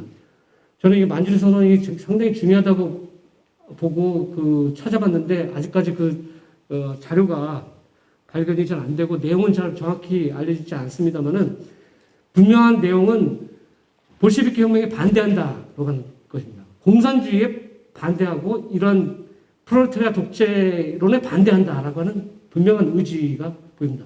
바로 이 점이 앞으로 우리가 더 연구를 해야 되고 이분의 사상을 좀 더 깊게 알 수 있는 과제라고 가져오는데요. 그러면서 이분이 만든 게 아시다시피 한살림당이죠. 한살림도 지금도 있지만은 같이 살자 그리고 같이 돕자라고 하는 뜻이라고 생각됩니다. 그래서 이분의 대동사상이 바로 여기서 나타나는 것이고 그다음에 이런 것이 발전이 돼서 우리 아까 발표한 대한독립선언, 대동단결선언 여기에 바탕이 됐다라고 저는 생각이 됩니다. 그리고 이분이 20년대, 30년대에 글을 쓰신 거를 내용을 보면은 이 새로운 국가 우리가 좀 아까 아나키즘 그러면 무정부가 아니라고 말씀드렸지 않습니까? 그럼에도 정부가 필요하다라고 하는 의견을 글을 쓰셨고 그 정부는 강권적인 지금의 볼셰비키 혁명이나 제국주의나 봉건적인 국가가 아니라 자율적인 정부가 필요하다라는 내용입니다. 그 바로 자율적인 정부가 바로 대한민국 임시정부로 가야 된다라는 그런 강한 의지가 있었기 때문에 임시정부의 바로 설계자 역할을 하셨고 그 바탕이 지금도 이어지고 있다라고 생각이 듭니다. 이걸 마치겠습니다. 감사합니다. 박 회장께서 해주시죠. 안녕하십니까. 김창동입니다. 발표 시간에 김명석 박께서 말씀하셨듯이 올해가 크로포트킨 100주기에 해당합니다. 1921년에 볼셰비크 혁명이 일어난 지그 이듬해인가요? 몇 년 있다가 돌아가셨는데 지금은 한국 사회고 전 세계관에 아나키즘은커녕 크로포트킨을 어떤 분인가, 누구인가, 사상이 뭔가에 대해서 제대로 아는 분이 거의 없어졌죠.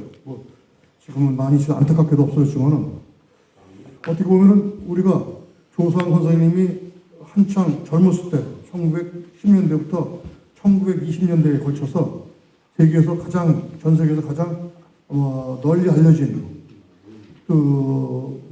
사상가 중에 하나가 바로 크로포트킨이 아니었나 생각합니다. 아나키즘이 일본 같은 경우 1906년에 아나키즘이 들어와가지고 1925년 정도까지는 일본의 주류 사상이 바로 아나키즘이죠. 그거는 일본도 마찬가지고 중국도 마찬가지고 한국도 마찬가지입니다. 예를 들어가지고 1920년대는 일본에서는 크로포트킨과 톨스토이의 시대라고 부릅니다. 아직 우리나라에서는 크로포트킨의 책이 몇 권 제대로 발간이 안 됐지만 이 당시에 1920년대만 하더라도 일본에서는 크로포트킨의 전집 12권이면은 내용이 수백 개가 되더라고요. 그게 나와가지고 20년대 나와가지고 베스트셀러가 된 적이 있었습니다. 그만큼 크로포트킨의 사상, 특히 아나키즘은 일본 사회, 조상 선생님이 일본에서 활동하던 시대 1910년대, 20년대에서는 아마 한중일 가장 영향력을 마친 사상이 아니었나 생각합니다. 그런데 이 처음으로다가 비로소 이제 김명석 박사님께서 조상 선생님, 상징주의 조상 선생님과 아나키즘에 대해서 서로 연관을 짓고 연구하신 것에 대해서는 나름대로 큰 의미가 있다고 생각합니다. 그 당시에 조상 선생님이 활동하던 그 당시에 1910년 말씀하셨듯이 일본의 사회주의자 하면 아나키스트 하면 대표적으로 고도쿠 슈우스이를 뽑게 되죠. 고도쿠 슈우스이는 평민사를 중심으로 해가지고 아나키즘 운동을 벌이는데 그 사람들이 주장이 딱 두 가지가 있죠. 대표적인 주장이 반전이죠. 첫 번째 러일 전쟁 반전. 두 번째가 뭐냐면 조선 침략에 대한 강한 반항이죠. 결국 그것 때문에 일본 정부의 눈에 가시가 돼가지고 24명이 집단 처형당하기를 하죠. 그게 대역사건이 되죠. 그런 이유가 있었기 때문에 아마 조상 선생님과 아나키즘과의 관계는 우리한테 큰 의미가 있다고 생각합니다. 이 얘기가 잠깐 빗나갑니다만은 제가 최근에 본 책이 있는데 아직 그 책을 구하지 못했지만은 어느 교수님이 쓴 책인데 단죄 신초와 무정부주의에다 썼었습니다. 근데 책을 아직 구하지 못해가지고 안 팔아가지고 소문만 쭉 나온 걸 쭉 봤는데 고도쿠 슈우스이의 폭력론, 그다음에 크로포트킨의 폭력론을 받아가지고 단죄 신초의 혁명론이 나왔다고 그런 식으로 쭉 저술한 거 보고 깜짝 놀랐습니다. 고도쿠 슈우스이는 테러리스트가 아닙니다. 폭력론자가 아니라 오히려 폭력을 부정했던 사람입니다. 크로포트킨 역시 그 당시에 러시아에 유행하던 테러리즘에 적극적으로 반대한 사람이 크로포트킨이 있었거든요. 그 크로포트킨에 가장 큰 영향을 받은 사람이 고도쿠 슈우스이였었고, 그런데 아마 그분이 그 책을 쓸 때는 크로포트킨이나 고도쿠 슈우스이의 책이 우리나라에 제대로 번역이 안 되었기 때문에 누가 이렇게 펴내는 것 같다 그냥 인용해 쓰다 보니까 그런 실수가 벌어지지 않나 생각합니다. 앞으로 따라서 다시 말하지만은 김명석 박사님이 한 것처럼 아나키즘과 아나키즘과 조선 선생의 관계는 앞으로도 더욱 연구해야 될 중요 과제라고 생각합니다. 제가 토론문을 갖다가 너저나게 쭉 썼었는데 이걸 한번 쭉 읽어보면 되고 제가 마지막 부분하고 그 다음에 간단히 질문 3가지를 하고 마치는 거로 하겠습니다. 제가 어디 갔냐면요. 마저 52페이지에 마지막에 이와 함께 비슷한 시기에 발생한 1908년 1월 17일의 금요회 옥상 연설 사건을 주목할 필요가 있습니다. 이 사건에서 중국인 아나키스트 장주의 구출 과정에 한국의 혁명가 김여춘, 황태경, 박종진 등 3명이 등장합니다.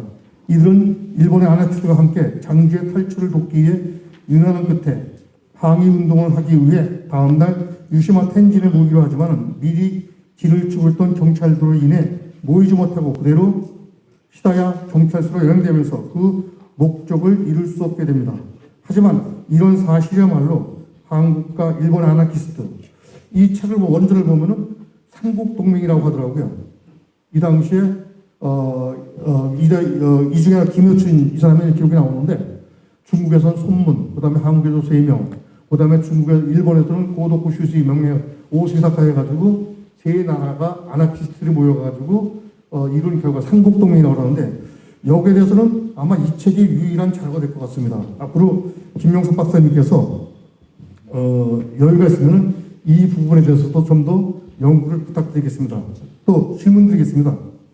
자, 제가 이제는 요즘 쭉 하고 있는 게 뭐냐면 우리나라 아나키즘 활동을 하던 아나키즘 운동을 하던 운동가들의 임명을 쭉 비교하고 있습니다. 그런데 과연 이 책을 김명석 박사님이 쓴 논문을 읽으면서 과연 교소왕 선생님을 과연 한국인 아나키스트라고 부를 수 있을까 없을까? 지금 아나키스트 임명사되는 조상 선생님은 이름이 없습니다. 명단에 없습니다. 과연 조상 선생님을 근데 대부분의 많은 사람들이 초기에는 다 아나키스트였었죠. 모태통조차도 초기에는 다 아나키스트였었으니까 나중에 2년 넘어가면서 볼셰비키로 넘어갔지만 초창기는 전부 다 아나키스트였습니다. 우리는 그런 분도 다 아나키스트라고 부르고 있습니다. 그러면 과연 조상 선생님을 아나키스트 임명록에 넣을 수 있을까 없을까? 여쭤보고 싶습니다. 두 번째는 뭐냐면은 임시정부에서 아나키즘의 역할, 아나키즘의 어떤 위치를 찾아오고 있었나? 그 다음에 마지막으로는 뭐냐면은 오늘 삼균주의, 조상 선생님의 대표적인 삼균주의와 그 다음에 아나키즘과는 어떤 연관을 갖고 연구했으면 좋을까? 그 세 가지 점에 대해서 좀 대답을 부탁드리겠습니다. 이상입니다. 김명석 박사님. 예. 시간이 그러니까 첫 번째 질문하신 거는 굉장히 중요한 그러니까 일본에서 아주아치네라고 하는 제국주의에 반대하는 우리 젊은이들의 연대 모임 이것이 있고 이렇게 구체적으로 활동이 있다는 것은 앞으로 더 발굴을 해야 될 중요한 과제라고 보고요. 두세 번째 묶어서 말씀드리면은 제가 각조 49번에 우리 사회를 보시는 김성국 교수님도 아주 많이 쓰셨지만 유림이라고 하는 분인데 유림이 대한민국 임시정부의 국무위원을 지내신 분입니다.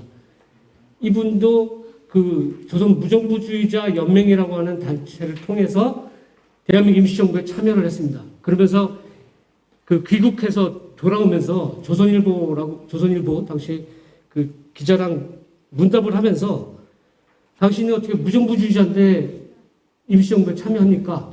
라고 하는 질문에 대한 답을 이렇게 했습니다. 아나키스트는 강권 권력에 배척하는 사람들이지 자율정부를 배척하는 사람이 아니다.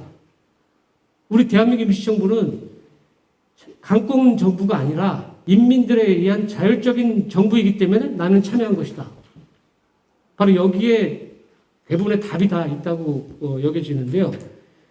교상 선생님도 분명하게 강권에 반대하시면서 아나키즘을 그래서 무정부로 절대 해석하면은 이 키워드로서는 절대 해석하기 어렵고 키워드를 무권력주의, 자율주의 또 핵심이 자치와 분권입니다. 스스로 자율적으로 움직이고 권력을 분산시킨다. 이런 키워드를 본다면은 이분들이 이 조수왕 선생님, 그 다음에 단재 신채호, 그 다음에 유림 선생, 그 다음에 의열단 핵심 멤버 유자명 선생, 이런 분들이 바로 아나키스트고, 무권력 자유공동체주의자. 네. 이렇게 우리가 볼 수 있고, 그분들의 생각을 앞으로 펼쳐나갈 수 있다고 보는데요. 간단한 촉발 말씀드려요. 앞으로 삼균주의를 어떻게 발전시킬 것인가라는 측면에서 조금 말씀드리면 3교는 정치, 경제, 교육이지 않습니까? 이분들의 핵심적인 그 과제는 제가 볼 때는 앞으로 젊은이들한테 해야 될 것은 이제 기본권은 어느 정도 그 확보가 됐다고 한다면은 지금 자율과 자치, 분권 이것은 모든 정부나 지자체에서도 그 핵심적인 과제입니다. 이거를 확대시켜 나가야 되고 소수자, 여성 이런 사람들에 대해서 권리를 좀 더 확대해 나가는 것이 이 정치 균등의 중요한 핵심이라고 보여지고요. 두 번째 경제적인 균등은 많이 지금 복지라는 문제로 하지만 사회적 약자, 소상공인 이런 것에 대한 확대 문제 그리고 핵심적인 이제는 대기업이 중심이 아니라 작은 소상공인 그리고 협동조합이라고 하는 점입니다. 이런 작은 공동체들이 그 직업적 공동체 또한 나아가서 그 지역적 공동체들이 모여서 연대를 했을 때 이 어떤 사회 조직들이 사회가 좀 더 탄탄해지고 더 활기차고 민주적으로 발전할 수 있을 것이다라는 생각입니다. 그다음에 당연히 교육적인 균등 이것은 우리가 진짜 그 OECD 10개 국 중에 하나인데 참 창피스러운 문제입니다. 무상교육 아직도 안 되고 있습니다. 대학이 유럽에만 해도 대학은 다 무상교육으로 실시를 하고 있습니다. 우리는 사학재단이 아까 대학 총장님도 왔다 가시고 그랬지만은 이 사학재단들이 지금도 80% 이상 차지하면서 이것이 권력화, 세습화되고 있습니다. 이런 것으로부터 우리가 벗어나고 대학 무상교육으로 점점 나아갔을 때 우리 조수왕 선생님의 뜻이 앞으로 제대로 실현되지 않을까 이런 생각입니다. 이상입니다. 이상으로 세 번째 발표를 마치고 마지막 발표를 준비하도록 하겠습니다. 수고했습니다.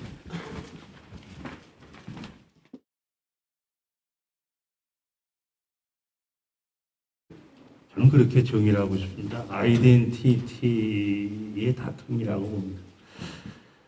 점령한 사람들은 그 아이덴티티를 없애려고 그러고 또 빼앗긴 사람들은 그 아이덴티티를 되찾으려고 하는 겁니다. 그게 사실 독립운동의 가장 기본적인 요체죠. 그런데 저는 이 모독립선언을 우리의 그 아이덴티티, 우리가 흔히 얘기하는 영토와 국민과 주권, 이걸 되찾고자 하는 가장 적극적이고 함축적인 선언이다 이렇게 생각을 합니다. 그래서 일제는 우리를 갖다 점령한 다음에 우리가 잘 아시는 것처럼 우리의 국어를 일본어로 만들었습니다. 그리고 우리의 국사가 일본사가 우리의 국사가 됐어요. 그리고 우리의 국사나 국어는 타자화돼서 조선어, 조선사로 전락했습니다. 그리고 우리의 국교를 갖다가 철저하게 억누르면서 우리의 국교로서 뭘 세웠습니까? 일본의 신도를 세운 겁니다. 우리 전국적으로요, 지금은 흔적이 없습니다만은 일제강점기 때 거의 1,800개에 달하는 신사를 전국적으로 건립합니다. 그리고 일제강점기 때 이미 신도가 국교가 됐었어요. 만주까지 마찬가지입니다. 그러니까 대종교라는 집단이 왜 끝까지 저항하면서 죽어갔을까? 그건 뭐냐면은 여타 종교하고는 달리 대종교 자체가 우리의 정체성이기 때문에 그랬던 겁니다. 그래서 일본은 대종교를 절대 용납을 안 했어요. 왜냐하면 대종교를 용납하다 보게 되면 자기네가 우리 점령한 조선을 갖다가 일본화를 시킬 수가 없는 겁니다. 그래서 대종교는 이미 1909년에 철저하게 견제를 받고 수사를 받고 유일하게 종교 중에 망명을 하지 않습니까? 만주로. 그리고 1942년에 대종교 지도자들 21명이 다 잡혀서 그중에 10명이 돌아가시잖아요. 그죠?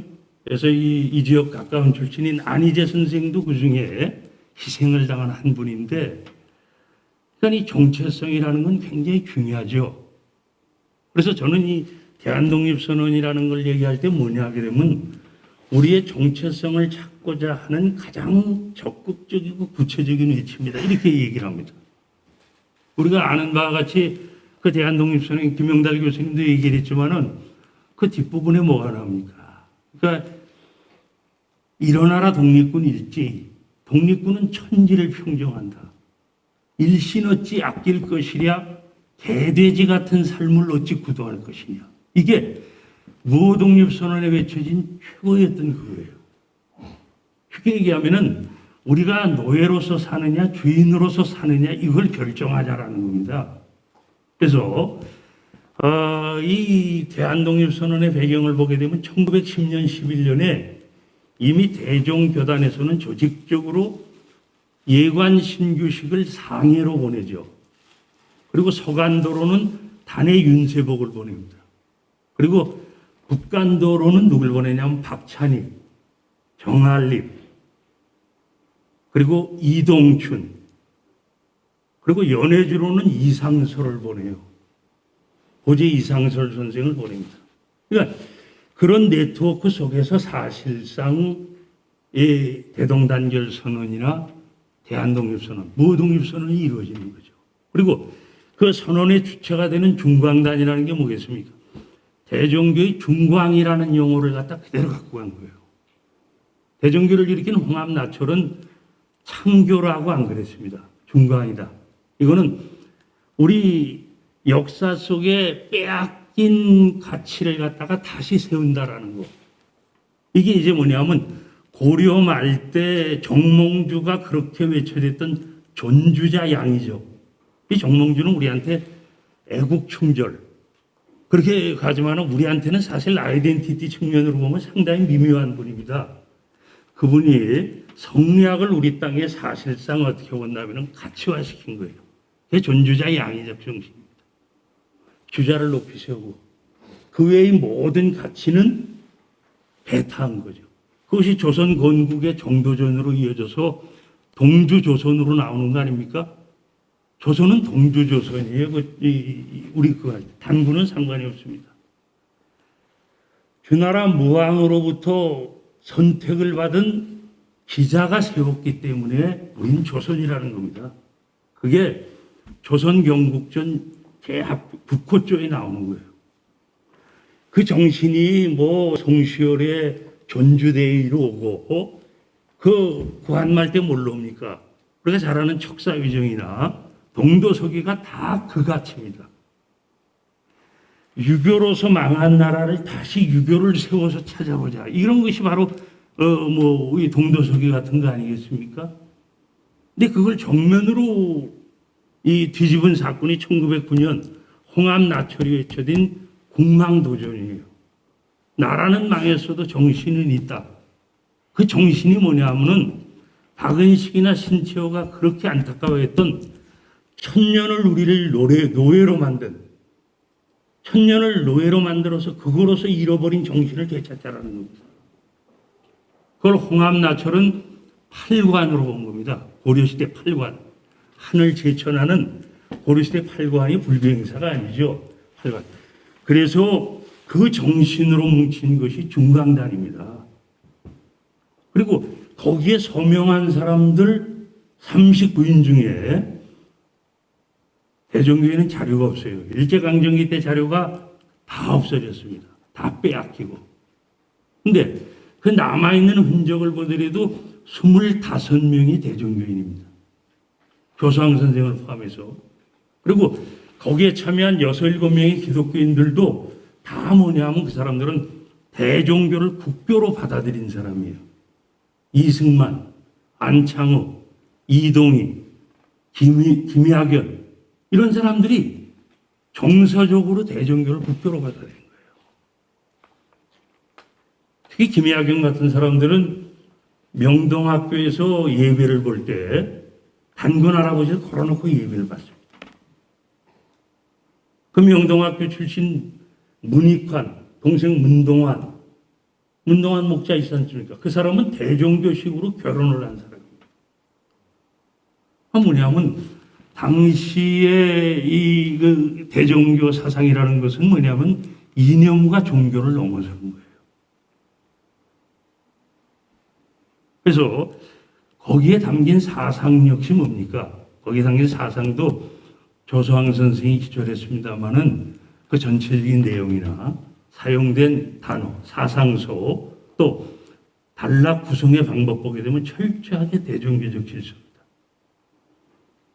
근데 지금도 사실 우리 사회 분열이나 이 이념 갈등이 심하지 않습니까? 우린 민족의 정체성이 없다 보니까 좌우로 모든 게 다 흔들리는 거예요. 정권이 바뀌면 이렇게 되고 정권이 바뀌면 저렇게 되고 이런 집단의 전형적인 모습이 아이덴티티를 잃어버린 집단의 전형적인 모습입니다. 쉽게 얘기하면은 우린 주인의식이 없는 거예요. 주인은 절대로 자기 위기를 스스로 못 봅니다. 주인은 위기가 오면 도망가요. 노예는. 그러나 주인은 안 그렇지 않습니다. 우리가 조소왕 선생의 삼균주의 이렇게 오늘 보면서 이 대한독립선언도 그 정신 위에서 만들어진 가장 적극적이고 함축적인 그러한 외침이다. 그리고 조소왕 선생의 정신의 근본은 뭐겠습니까? 홍익인간이에요. 그 사람은 홍익인간을 토대로 해서 서미균평이 흥방보 태평의 질서를 잡고 그것이 바로 뭐냐 하게 되면 삼균주의의 이론적 토대가 되는 겁니다. 그리고 조소왕 선생은 그 삼균주의를 통해서 궁극적으로 어디로 가자는 겁니까? 홍익인간 사회로 가자. 이게 바로 조소왕 선생이 말하는 인류 대동이고 세계 복지 국가가 되는 거예요. 그래서 이 조소왕 선생이 얘기하는 아이덴티티 속에는 우리 민족적인 요소뿐만 아니라 보편적 인류애가 그대로 담겨 있는 거예요. 그래서 우리 시대에 이게 너무 중요한 거예요. 그래서 단순한 선언이 아니라 단순한 외침이 아니라 우리가 살아가야 할 해결해야 할 방법 방안이 여기에 분명히 있는 겁니다. 그걸 우리는 학자들이 너무 외면해 온 거죠. 이게 노예의 눈 때문에 그런 겁니다. 노예는 자기를 스스로 잘 못 봐요. 누가 때려줄 때, 누가 짓밟을 때 자기를 깨닫는 겁니다. 이게 노예의 어떤 그 마음 아픈 건데, 이 조소왕 선생 세월이 많이 지났습니다마는 분열을 하나로 하고 분단을 갖다가 통일로 이 동북아 시대 얼마나 위태롭습니까? 우리 정체성이 없잖아요. 중국과 일본이 왜 우리를 그렇게 우습게 봅니까? 우리는 정체성이 없는 집단이기 때문에 그런 거예요. 그들은 자기네끼리 헤게모니 다툼에서 이긴 집단이 전리품으로 갖고 간다라고 생각을 하는 겁니다. 그리고 이 속에서 세계화를 어떻게 이루겠습니까? 다문화 사회가 지금 눈앞에 딱 떨어졌잖아요. 베트남 며느리들, 캄보디아 며느리들 이런 분들 우리 소속감으로 어떻게 만들겠습니까? 그 사람들한테 통일이 무슨 소용이 있어요? 그게 바로 우리 정체성 속에 녹아 있는 민족애와 더불어 인류애를 갖다 지향하는 상견주의 혹은 이런 선언 속에 분명히 있다라는 걸 확신하면서 간단하게 마치겠습니다. 예. 이건 읽어주시기 바랍니다. 예. 김동완 선생님께서 그야말로 참 감동적이고 의미심장한 발표를 해주셨습니다. 토론으로 들어가실 분은 선인역사문화연구소 연구소장인 이동원 선생님인데 아주 이게 참 토론을 보시면 토론을 아주 참 준비를 많이 해왔습니다만 시간을 좀 발휘해 주시기 바랍니다. 예, 제가 마지막입니다. 학술회의 하다 보면 이 연구자들은 항상 하고 싶은 말씀이 참 많아요. 저도 준비를 많이 했는데 항상 시간 제한 때문에 말씀 못 하는데 제 마지막이고 좀 딱딱하게도 느껴지는데 제가 여담을 한 가지 말씀드리겠습니다. 저는 국민학교, 중학교, 고등학교를 부산에서 나왔습니다. 제 고향은 부산입니다. 그리고 조소왕 선생하고의 굳이 인연을 말씀드리자면 제 외가가 한만입니다. 그래서 초청해 주셔서 저는 고향역을 기본으로 이게 반가운 기본으로 왔습니다. 우선 김동완 선생님께서 발표문은 아주 자세하게 쓰셨어요. 근데 여기 우리 한국 근대사 독립운동사 연구자들이 많이 있습니다만은 대종교 연구자들이 참 없습니다. 손에 꼽을 정도로 우리 독립운동사에서 대종교의 비중도 좀 약하고 물론 자료의 제약 여러 가지 뭐 연구자가 부족하고 근데 특히 이제 김동완 선생님께서는 저하고 같이 이제 이쪽 분야를 연구하시면서 좀 남다른 애정과 열정을 가지고 계세요. 이 대종교 민족운동이나 특히 제가 좀 약한 부분인데 부족한 부분인데 대종교 사상 이쪽에 굉장히 심오한 연구를 많이 하신 분인데 저는 오늘 마지막이 되다 보니까 우리 김용달 선생님께서 제가 독립기념관에 한 30년 근무를 하고 얼마 전에 정리를 했습니다. 그리고 지금 선역사문화 연구소라고 연구소를 꾸려서 활동을 하고 있는데 얼마 전까지만 해도 우리 김용달 선생님하고 같이 연구소에서 근무를 했죠. 그래서 반가웠는데요. 김용달 선생님께서 그 부동단결의 선언과 당 독립선언서를 잘 비교해서 또 발표를 해주셨고 우리 김동완 선생님께서는 여기 논문이 굉장히 길어요. 저도 꼼꼼히 다 읽었는데 중국되는 내용을 빼고 요점만 토론자로서 딱 몇 가지 말씀드리겠습니다. 조수왕 선생도 대종교 교인입니다. 그리고 여기 오늘 우리 선생님들 보시다시피 대한독립선언서 서명자 39분 중에서 25분이 대종교 교인입니다. 그리고 대부분의 독립운동 지도자들이 대종교 교인이었습니다. 그런데 불행하게도 지금 대종교 총본사가 서울에 홍은동에 있습니다만은 교적이 없어요.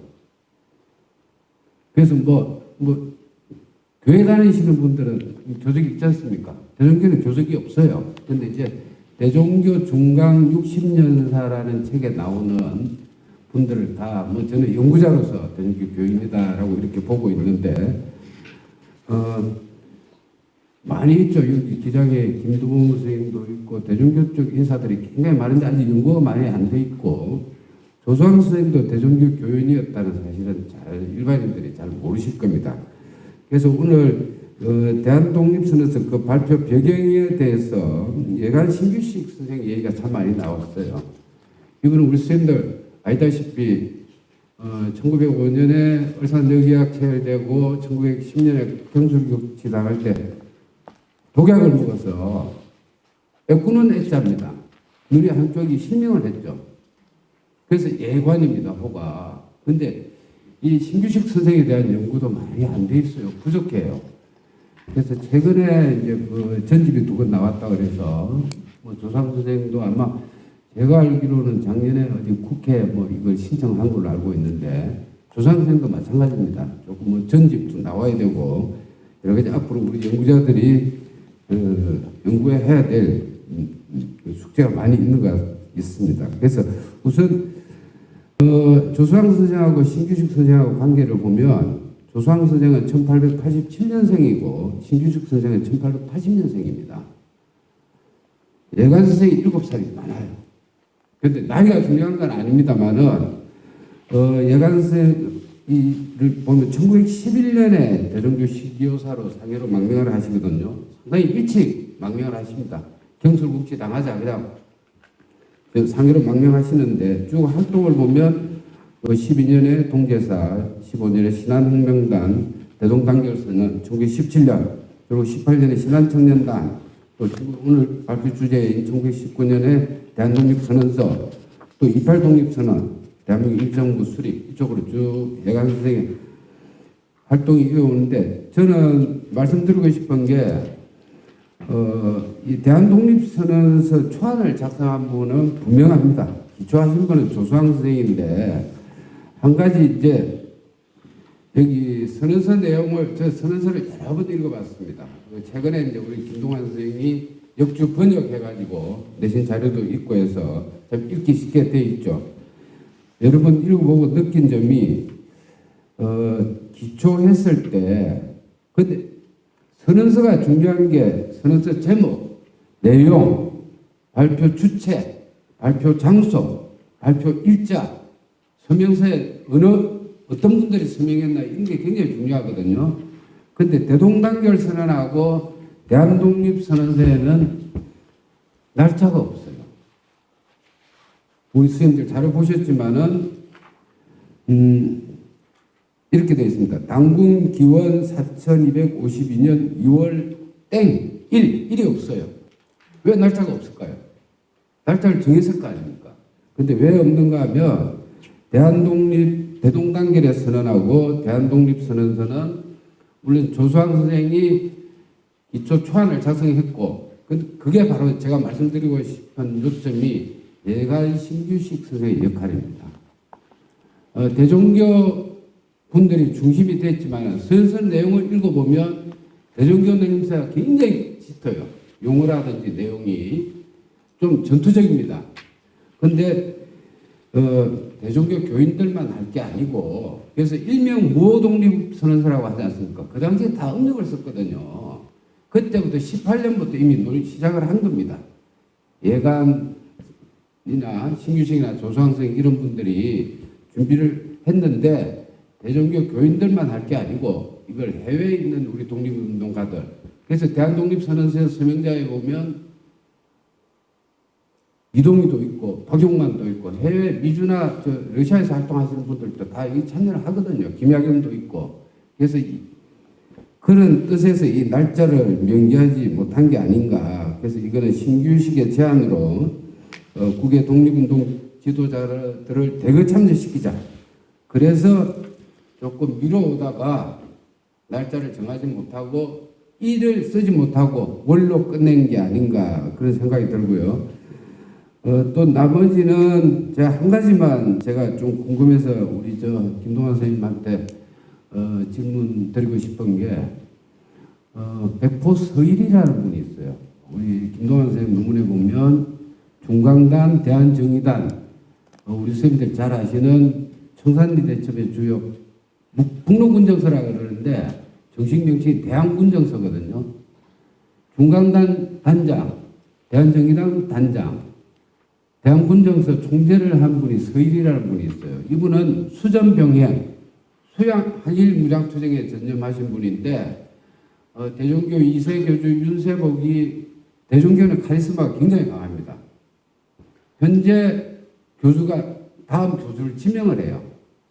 그래서 김교헌이 서일한테 교통을 전수한다 하니까 서일이 나 안 하겠다 이거 미루겠다 5년간 유보해달라. 지금 급한 거는 일제하고 항일무장투쟁 총 들고 싸우는 거다.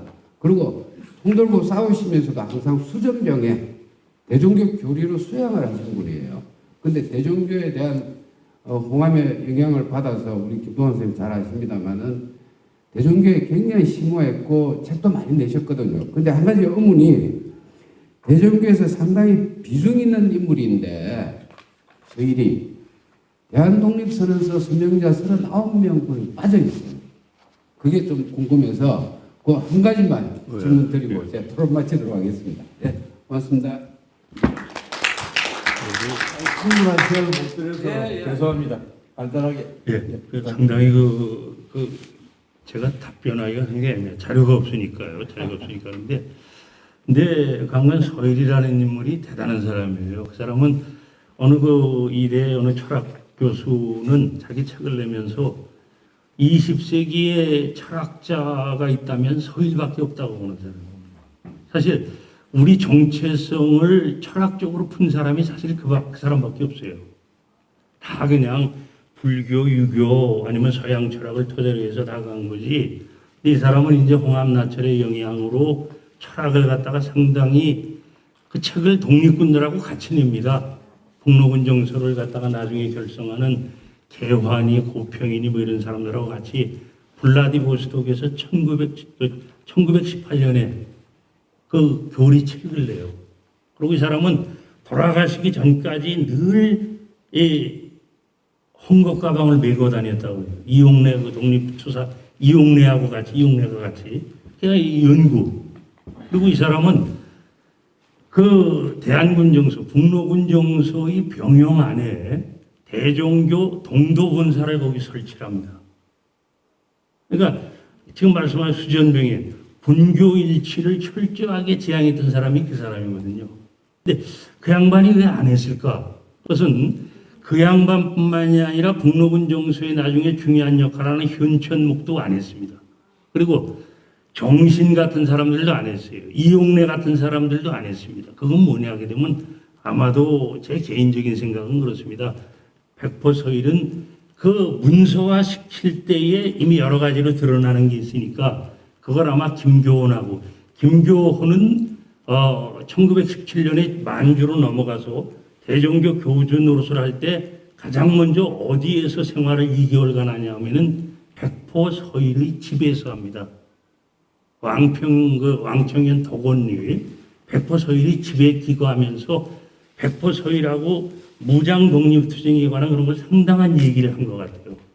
네. 그래서 그런 걸 아마 숨기기 위한 면이 있지 않은가라는 생각이 제 개인적인 생각입니다. 그런데 앞으로 아마 그 자료가 나올 수가 있겠죠. 대종교 자료가 지금 1차 자료를 할 수 있는 대종교보가요. 1909년에서 1937년까지 보게 되면은 1909년, 1910년, 그리고 1922년, 1923년 자료만 남아있고 나머지 95% 이상은 다 없어졌습니다. 일제에 빼앗기고 그런 게 아마 발견이 되고 한다면 좀 더 이제 그 구명할 수 있는 그런 게 나오지 않을까 그렇게 생각을 합니다. 감사합니다. 네, 감사합니다. 이상으로 우리가 네 차례의 주제 발표를 마치고 마지막으로 제가 간단하게 정리를 하도록 하겠습니다. 원래 초청을 받을 때 사회자의 시간을 마지막에 10분을 줬습니다만 줄여서 5분만 하도록 하겠습니다.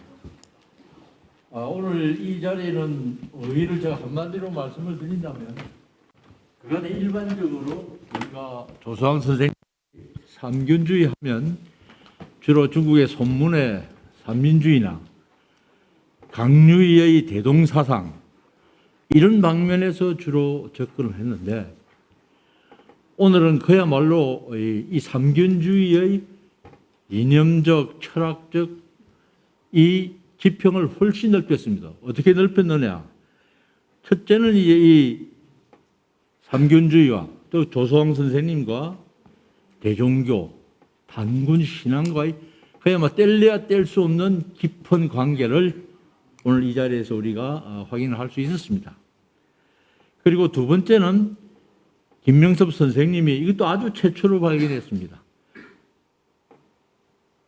조수왕 선생님의 아나키즘과 초기의 관계, 이거 굉장히 중요한 사건이 될 수 있습니다. 왜냐하면 이것은 조수왕 선생님의 그야말로 폭넓은 사상적 그런 소양이랄까 이런 것도 있지만 저희 이제 아나키즘을 연구하는 사람들의 입장에서는 그야말로 아나키즘의 어떤 뿌리랄까 또 지평이랄까 이런데 굉장한 그 의미를 가지고 있습니다. 그 다음에 여기서 이제 살짝 이제 우리가 스치고 지나갔지만 역시 이제 많은 사람들이 공감을 합니다만은 조수왕 선생님의 이 사회주의는 비막스 사회주의입니다. 비막스, 그걸 우리가 사회주의에는 두 종류가 있다. 막시스트 계열의 사회주의와 논막시스트, 주로 이제 영국에 있는 파비안이라든지 독일에 있었던 그와 같은 수정주의 노선에 의한 사회주의 정당들이 있어요. 유럽을 돌면서 보고 왔고 러시아가 혁명이 변질되고 있는 것을 목도를 했거든요. 그래서 돌아오시자마자 우리 우선 아나키스트 예형 동지들이 만나가지고 사회주의, 공산주의가 참 애석하기도 안 되겠구나 하는 이런 얘기를 많이 합니다. 그래서 이 비막스주의적인 그 사회, 이것이 이제 이 김병희 선생님의 논문에 드러난 것 같습니다. 그리고 마지막으로 이제 김용달 선생님께서 이렇게 말씀을 하시면서 이 모독립선언서에서 그야말로 참 살신성인의 그 어떤 육혈투쟁, 무장투쟁, 이게 그야말로 우리 한국 독립운동사, 독립운동뿐만 아니라 이것은 우리들은 대개 독립혁명이라고 부릅니다. 혁명입니다. 이 혁명적 운동이 그렇게 말로서 외교로 얘기 되는 게 아니거든요. 이 정을 알아시는 부터 그래서 그 무장투쟁을 하신 이런 쪽으로 그 조소왕 선생님의 이 상균주의를 지평을 넓힌 것은 참 뜻이 깊은 일이라 합니다.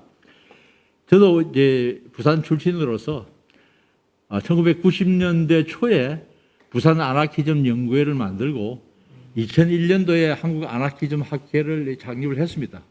그래서 오늘 참 이 자리에서 조소왕 선생님과 아나키즘의 사상적 연관을 알게 돼서 개인적으로 참으로 반갑습니다.